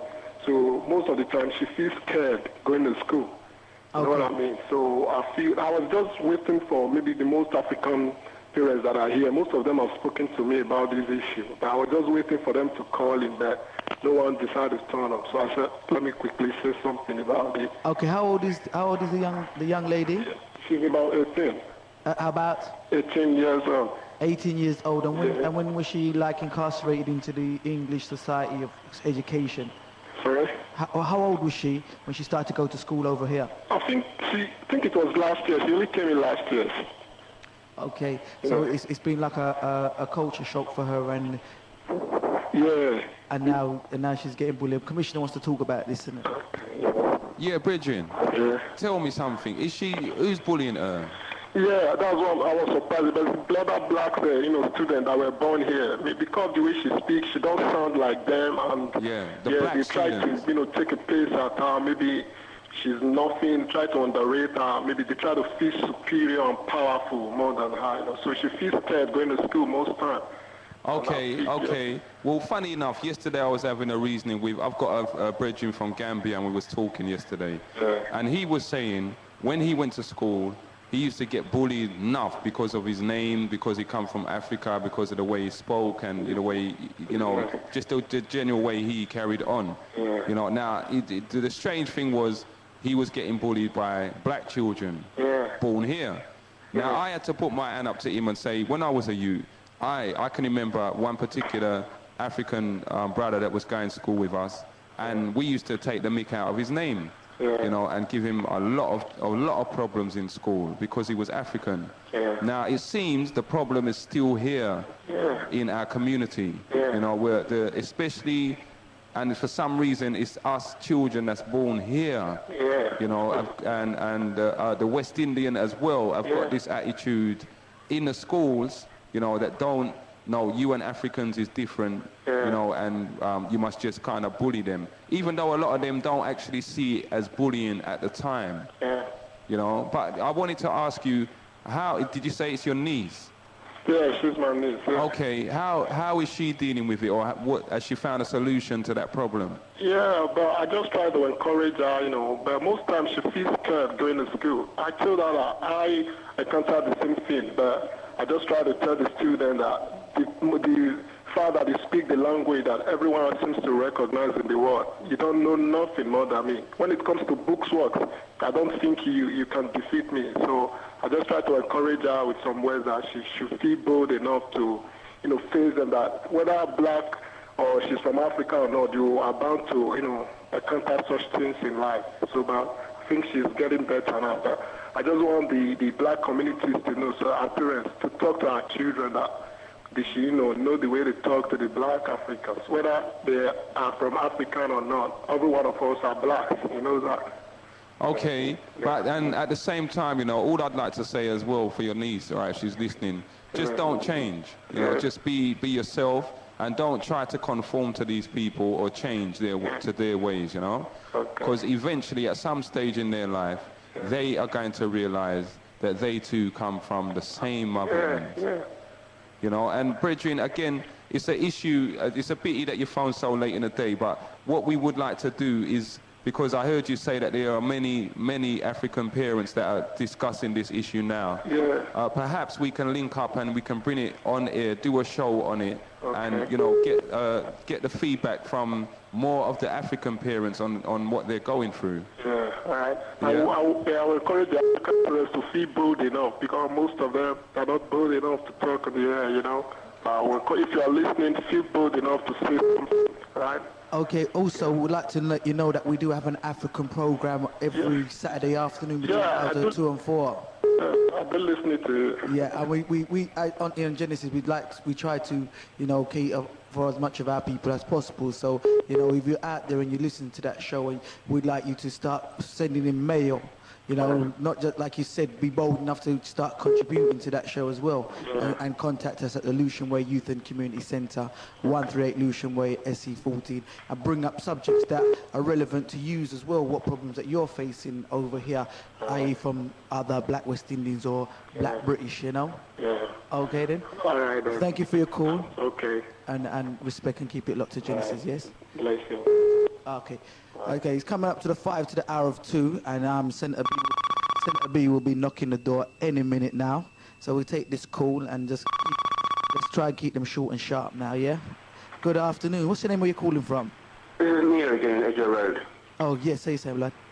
Well, I just want to say to the elder who just rang just now, and to any young black children, any African children that's listening, for that particular child getting bullied by our own children, is that if that child has the knowledge of self, if she knew their history, she can just cut down them cousins and just tell them about themselves. Yeah, but those children don't know nothing about their own history. Otherwise, they'll big up that girl from coming from the motherland. But if she has some knowledge of her own self and knowledge of her own history, she can just cut that flat. Well, at least she'll have some ammunition to defend herself, and she'll understand where they're coming from, and it's maybe just pity them, and maybe she won't feel so bad about it. But if she has some knowledge of her own self and her own history, and she just cut it flat, and maybe she could even educate them children. And that's where any children with a Caribbean parentage, you know, it's important for them to know their own history so that they don't go around cussing the next brother and sister. Okay, I think what it is in that situation there, because she came over here at such a late age of 17, 18, and she hasn't had a chance to go through the system and adapt a kind of defense system to it. So she's learning her defense system now every day as she goes along, you know what I mean? And hopefully she'll be able to cope with it. Now, as for the children who are at that age and decide that they want to tease and bully her, that's again is because the parentage of this system has let their children just go through the system and not enhance their own cultural background to accept people of African descent from African countries, you know? Yeah, but it's also important for the children in Africa to be taught by their parents, because the education system in the majority of places in Africa is run by London and Washington. Mm-hmm. They ain't run by African people out there. Right. They learn about English kings and queens. They don't learn nothing about African history other than slavery. Right, you're correct there again, but again it goes down to the same age-old problem again. Is like people come blind leading the blind, isn't it? Exactly. People come over to the country and just send the kids into the system straight away and think it's A-OK because they have you see, like in Africa, there's the same system as there, but it's taught by black teachers. And your most children around. But the curriculum comes from London. Yeah, but although the curriculum comes from London, you got to remember that the environment around you is mostly black. The teachers are black. The kids that you go around from are African children like yourself are black. So you don't have the little backbite in interracial prejudices in that society. When you come over here now, you're put into a mixed melting pot. Okay, where you're faced with white teachers that don't understand your problems, and the other kids now they're just, again, it's just another experience. But the African parents or the West Indian parents, because the system works in the West Indies, they think it's going to be better over here, but it's kind of worse. You get me? So that's what the parents now have to understand. What they might bring in their child and say, oh, if I bring my child to England now, she's going to get the best education, but they're putting her into a different kind of... It's a worse place. That's right. Even worse. And that's what they got to understand. That's what the parents got to realise, you know what I mean? It's not as simple as you go to school, put your head down and you're going to learn, because it isn't like that. There's too many other adverse side effects over here that are really taking more precedent than the actual learning of the education. Yes, I mean, should be subjugated to the TV and the media and what going on the streets and things, you know what I mean? You know, should be, you know, having that gay march business put right in front of her face. Yeah, that's so true. It should be even worse off. Yeah, Bridget, at the same time, I just wanted to make a point, right, on what you said about the sister. If she knew more about her culture, then she'd be able to bat out that argument. Two problems with that. The first problem is that you get into a little slanging match, and from there it can lead to violence. Okay, now maybe it might be the best thing for her might be just to ignore these people, and you know, because sometimes your culture can shine out of you just by not speaking, just by ignoring, you know. Yeah, but that'll make it even worse. She's just sitting duck. I was bullied when I was an infant. Yeah. And my mum always told me to look at myself, you know, stick up for yourself. Yeah. You know, at least take one of them out. That's right. And then from then I would buck up my courage. I was laid out. Then I was one of the last people they pick on. Yeah. I mean, I ended up being a bully myself. I wasn't like I used to be like a name caller. I wasn't like I was a verbal bully. Okay. I wasn't even though I was one of the bigger guys in the school. Okay. I wasn't a physical bully, but I was a verbal bully. Okay, but like, nowadays, Bridget... She has to stick up for herself. Yeah, but nowadays... If they know you're going to fight back, then they won't be so easy to pick on you. Yeah, but nowadays, Bridget, things have changed. When you and I was going to school and a man bully, you could thump him down and he'd thump you down and that's it. You know, but nowadays, if you do that, they're going to go home and get a gun, get a knife, get this, get that, get their posse, get all their friends, and then it just goes into a full-scale war, you know, and the next thing you know, the parents are dragged into it and everything. So, you know, I'm not sure whether that's the best way to deal with it in this day and age. I suppose so, yeah. Okay, different concept. I want to jump you and go to the next caller because like time is running out. But respect for that input again, yeah? All right, inquiry. Nice one, blood, yeah? Yeah, London Town, I just wanted to say something. The parents of these people, of these children, you know, that's bullying, you know, what are you lot doing? Give me a call. Do you even know that your children are doing that? I think you just touched the point there again. It's again, do the parents know? You know what I mean? There's that kind of communication what your children are actually doing when they're going to school and colleges. And I'm like now surprised. You see, like at 17 and 18, that kids find the time to bully them. You know what I mean? You know what I mean? I thought they would have just seen that where different approach now. You know what I mean? Different program. Anyway. Good afternoon. Could you turn down your radio a little bit, please? Yes, High Priest, I should know better, I know. Sorry about that. No problem. Just to say about the man who called in about the bullying. Very, very, very important topic. And this is one thing that puts the division between Africans and African Caribbean people, yeah? Because the Africans feel that the African Caribbean people bully them and so on. I know a lot of people who I grew up with in this country, who grew up in this country in school, and as Commissioner was saying, got bullied or got teased because they were African and because of their behavior and so on and so forth. A lot of African parents have also complained to me. But what I have done in the past, what we've been able to do in the past is go into the schools where, as Commissioner about a remedy, how to go about dealing with the situation.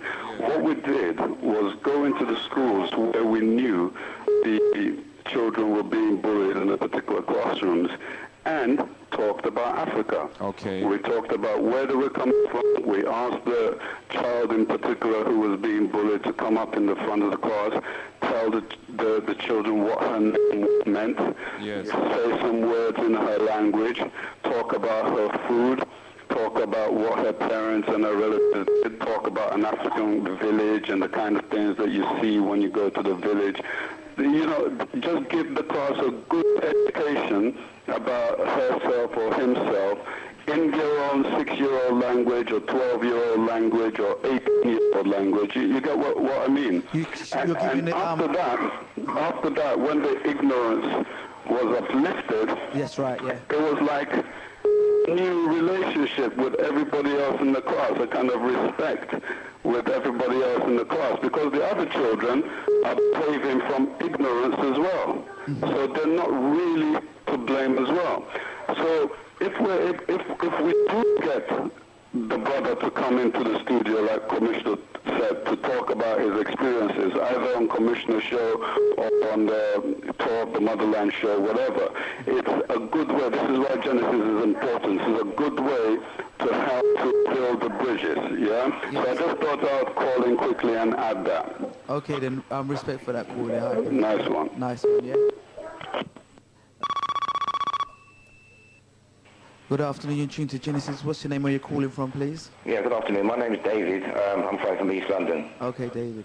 Yeah, I'd just like to help that last caller, the one before last, the African gentleman. His daughter's got a problem with bullying. Yeah.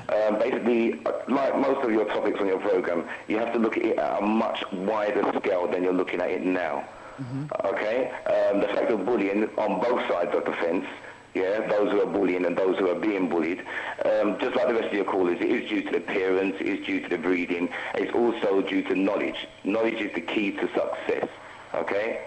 The ones over here, children over here that have been brought up like myself in England, need to know about their past, and they won't do their stupidness at school, and vice versa, yeah? I think that what the High Priest said there again was a good idea if it was allowed, you know, with again, it's like we like to bury things as well. Like they're suffering from bullying and they talk about it within themselves, but they've got to find a solution for it, you know what I mean? And like they said, going into the schools and actually letting the person introduce themselves and tell them a little bit about their history so you get to know them, because it's ignorance really that leads to that type of behavior, you know what I mean? I don't want to get to know you, so I'm just going to insult you, and if you're strong enough to fight me back, then I might accept you, but if not, I'm just going to dish it out to you every day, you get me? Absolutely. I mean, I'm a teacher of Kung Fu. I teach Tai Chi, if you know what that is. Hopefully the public knows what that is. Yeah. I teach a lot of children as adults, yeah? I get a lot of this coming to me, a lot of children coming to me with these same problems. Either they're doing the bullying or they're being bullied. Yeah. Now, just like I tell the children, like I tell everybody else, there's a wide range to deal with this. You can deal with this with knowledge, or if it comes to the other end of the table, you can deal with it with violence. It all depends on what is actually happening. You cannot pre-program what is going on between two children or an argument or a situation. That's right. You have to have full knowledge to be able to deal with it in whatever concept it comes to you at. That's the truth. Bridget, as well, you know, what about the point that you just touched on previously to that, the point of the parents now? Because there's, you got, you know, I know personally a lot of like elderly West Indian people that if you say to them, oh, you're African, they wanna skin you alive because they haven't got nothing to do with it. You know, what about this? Because it's a problem. Well, that's right. I mean, as a child myself at school, we had African children coming into the country. It was new to us. It was new to the school, yeah? It might be one or two in the whole school talking in a dialect that didn't sound anything like English at all. Yeah. We took the mickey, we took the pee out of them, everything. But I mean, at the stage I'm at now, I regret and resent doing these things. Yes. Because when you look back at it, oh, I was the stupid one. We were the stupid ones, not understanding. That's what I'm telling you now. It's a wide concept. The parents need to be knowledge. Most of these parents think they're knowledge, but they have no knowledge at all. Due to a lot of the callers, they have no knowledge at all. I mean, if you want to talk about the weed subject, I mean, they have no knowledge at all. Yes. You know, weed, again, needs to be looked at a very wide scale. Everyone's looking at it very, very narrow-minded. What it does and this, that, and the other, and trying to pick points out of what's going on. Forget that. Understand what it is. Understand it was here for us, and find a way to use it properly, enhance the goodness of it. Anything else on this earth? Yeah. Do you understand what I mean? People need to look at things at a much wider scale. I mean, going back to the African gentleman, I would suggest your daughter going to some kind of martial arts school. It doesn't have to be Tai Chi, but I prefer it would. Yeah, and understand knowledge, because there are many martial arts schools like karate that don't normally teach knowledge. They teach you how to fight. Okay, Bridget, have you got a number that you can give us so that, you know, for the parents listening, even for the sister there, she can contact you? I'll give you an actual address of where I am. It's a place called Kelmscott Leisure Centre. Kelmscott Leisure Centre, yeah. Leisure Centre. And that's in Walthamstow, E17. Walthamstow, E17. And that's on Mark House Road. Mark House Road. Yeah. Tuesday afternoons between 5... Tuesday afternoons between 5 and 7 o'clock. Between 5 and 7 o'clock. That's right, for women, men, and children. Okay. All combined. Okay, Bridget. Okay, I mean, I'm not trying to sell myself, really. I mean, I've got enough students as it is. But nah, man, those that want to come, more welcome. Anything that's positive in the black community, you know what Genesis like to do, all right? So we're going to big it up, and I hope that they got that address. Yeah, that's very commendable of you. Thank you very much. Okay, also would like to reiterate, you know, can you send that information to our mailing address so that we can have it like on written form, and we can read it out from time to time off the notice board or out of our big notice board book over in the corner there, yeah? Lovely, that won't be a problem. Respect, yeah? Okay then. Thanks for your call, yeah? Oh, okay, you're locked to 91.6. This is Genesis Commissioner and Daddy Call inside that house. It's coming up to 10 past the hour of 2 o'clock, and we've got a call from a Senator Beast. He's on his way. He's going to be a little bit late, and but he'll be here very soon. Good afternoon. You're in tune to Genesis. What's your name and where you're calling from? Good afternoon. This is James calling from East London. Hello, James. How are you doing? Fine, thanks. What would you like to speak about? Well, one thing to talk about is this Batman business. Okay. Because one thing which is a shock, because I'm a lover of my Bible and teach and try and show people that the Bible is a story of black people. This is black people's history. Mm-hmm. I'm talking about the actual Bible itself, that this is black people's history. And unfortunately, it just come to dawn on me as I was listening to your program, that if this is a fact, which I believe and many of us believe is a story of our people, then we have to come to the realization and say that when they spoke about Sodom and Gomorrah in them times, it was black people they was dealing with as well, right? And it's a very shocking thing to understand that is a black people's condition they were talking about in them times. Right. That it has turned into this time, and it's actually white people who are dominating this ungodly condition right now. The fact is, if we you know, this is a terrible fact we have to come to terms with.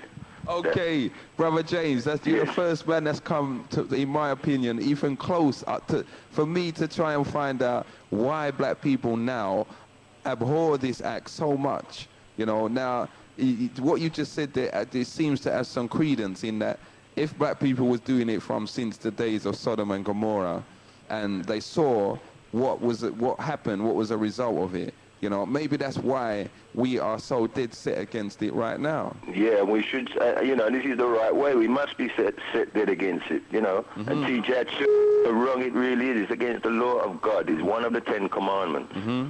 So, you know, that is my input. And I just want to say as well how sad it is. But even last year there was a march in Kingston, Jamaica. Yes. Battyman. What?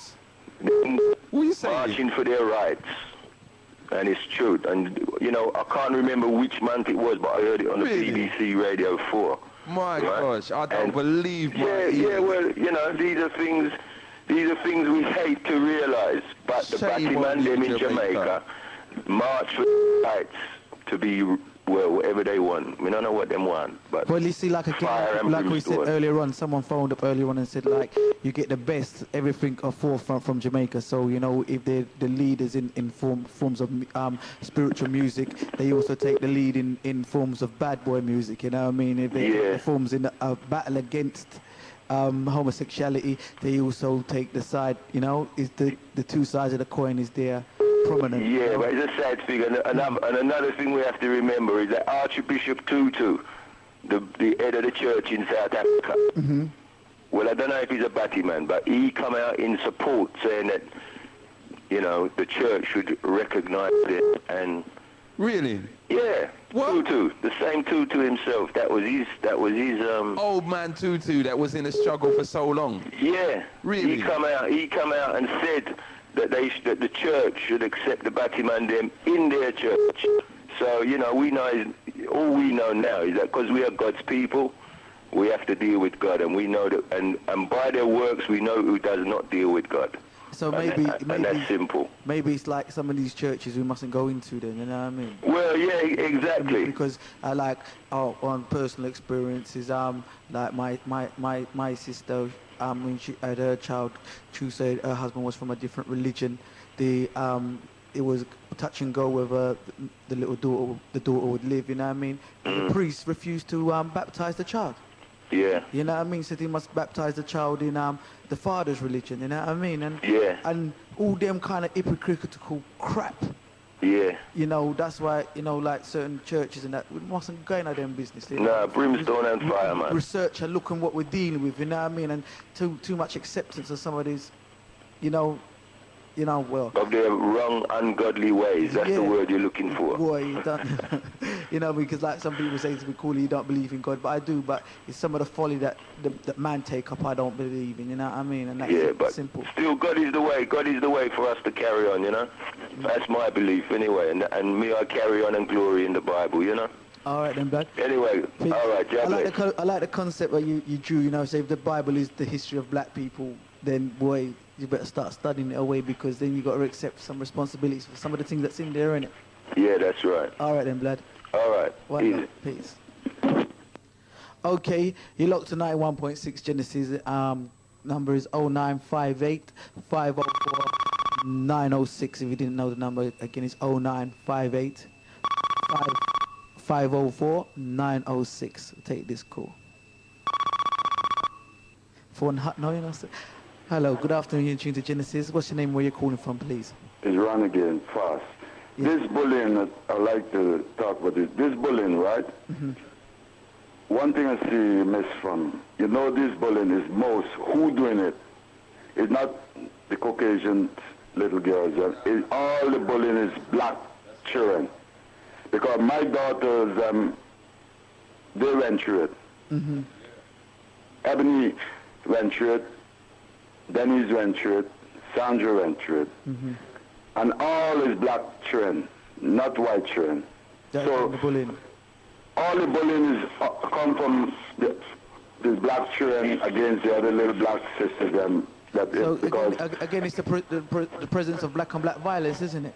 Yeah, you see, and let them come out fast. And when I went to see the teacher, the headmistress, she said, oh, Ebony don't make friends. I said, I didn't send her to school to make friends. I sent her to take education. And I stand firm because Ebony wasn't going to school 3 weeks, leaving school, getting she pocket money, blah, blah, and going and hiding. And then, you know, it was a long story till our friend see the big sister and said, did Ebony change school? I said, the sister said, no. She said, well, Ebony didn't went to school for 3 weeks. I said, what? And Ebony leaving school in the morning, take her pocket money, everything. And she was petrified to go to school. And when I challenged the teacher, they said they write us letter, 3 letters. And I confronted them, it's all lies. So it's black and black, they're okay. You know, and these black children, them, and the black mothers and fathers, they want to talk to the kids them more about this bullying, because I know my daughters suffer bullying in school. You know? And so it's not the white children bullying the blacks, it's black bullying blacks. Yes, yes, it is. That's the case. You know? So now solution time. Yeah, so I'd like if somebody could give more input about this bullying. Yes. Right. All right, Bridget. Yeah. Thanks for that. Yeah, London Town, you're hearing it there from Brother Ron out in the London community.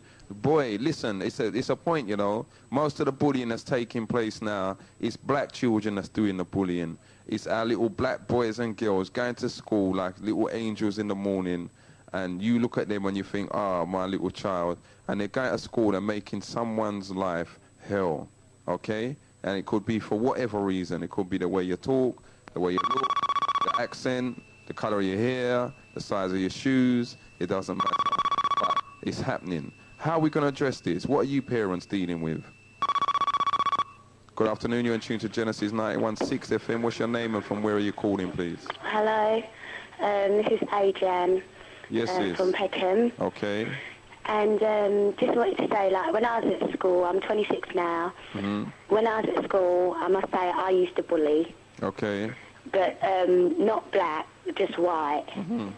So, I mean, I wasn't really racist, but it was just a thing that the white kids, they used to go on stupid, you know what I mean? So we used to just take the goal off of them. Yeah.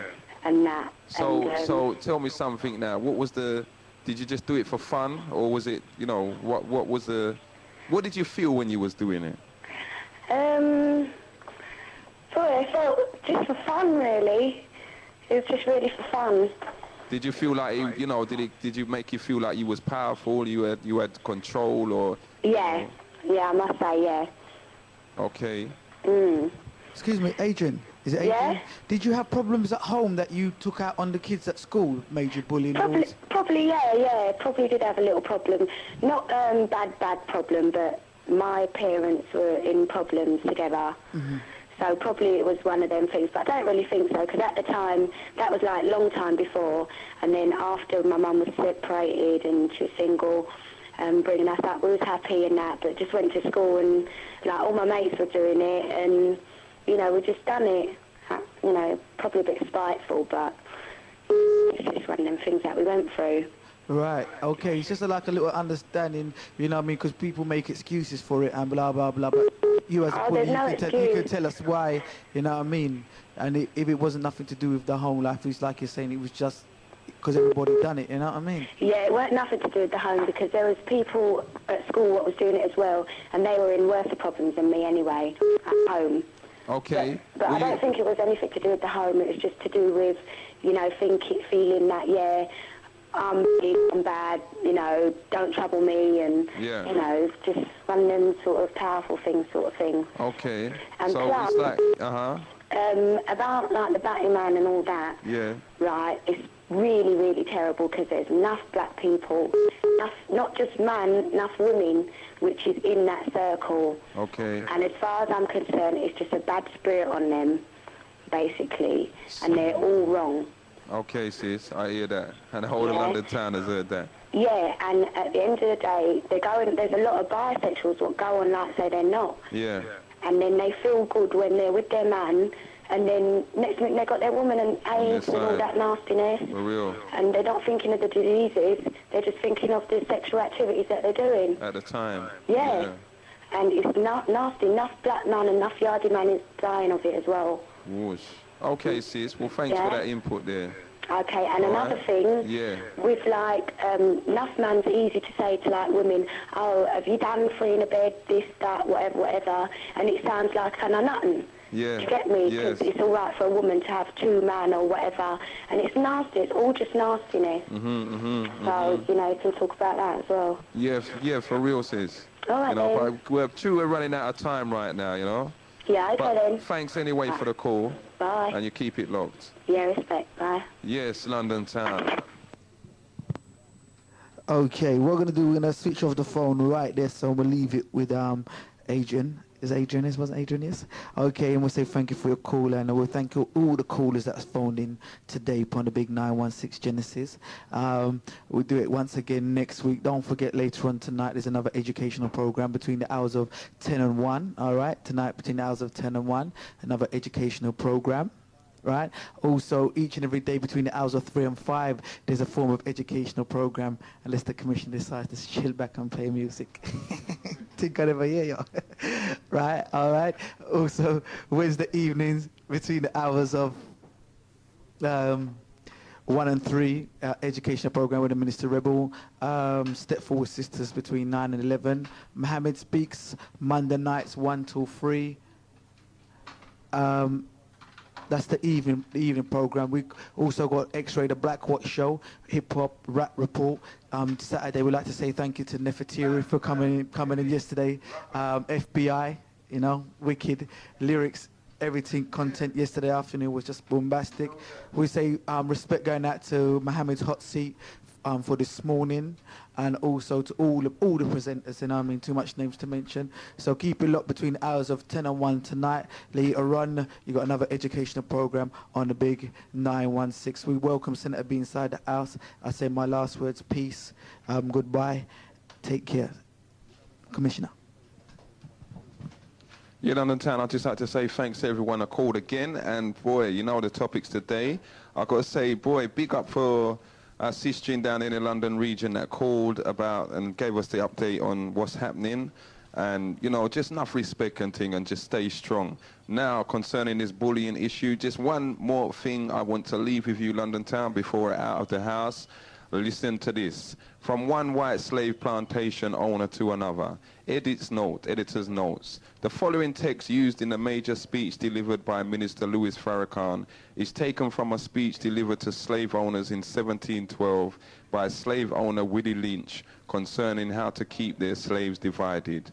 Gentlemen, in my bag here, I have a foolproof method for controlling your black slaves. I guarantee every one of you that if installed correctly, it will control the slaves for at least 300 years. My method is simple. Any member of your family or any overseer can use it. I have outlined a number of differences among the slaves, and I take these differences and make them bigger. I use fear, distrust, and envy for control purposes. These methods have worked on my modest plantation in the West Indies, and it will throughout the South. Take this simple little list of differences and think about them. On the top of my list is age, but it is there because it only starts with an A. The second is color or shade.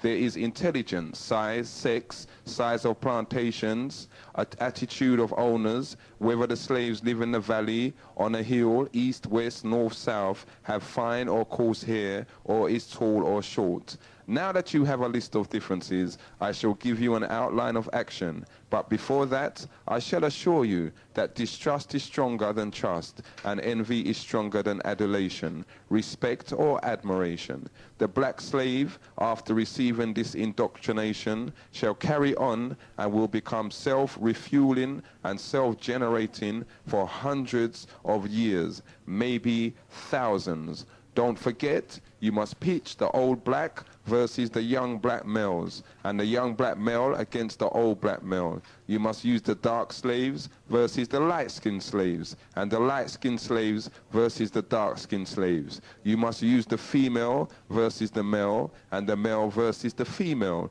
You must also have your servants and overseers distrust all blacks. It is necessary that your slaves trust and depend on us. They must love, respect, and trust only us. Gentlemen, these kits are your keys to control. Use them. Have your wives and children use them. Never miss opportunity. My plan is guaranteed. And the good thing about this plan is that if used intensely for 1 year, the slaves themselves will remain perpetually distrustful.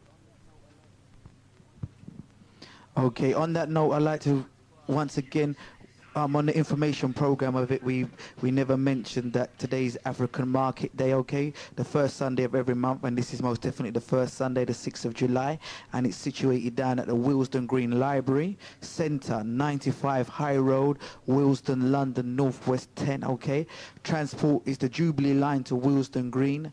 Buses available 266, number 6, 260, 5298, and the 302, okay? Once again, the best African Caribbean indoor market for the most exclusive and competitively priced goods. Willesden's Green Library, 95 High Road, Willesden, London, Northwest 10. Again, it's an every first Sunday of the month. We're going to take a tune from Mr. Khan, and then we'll hand you over.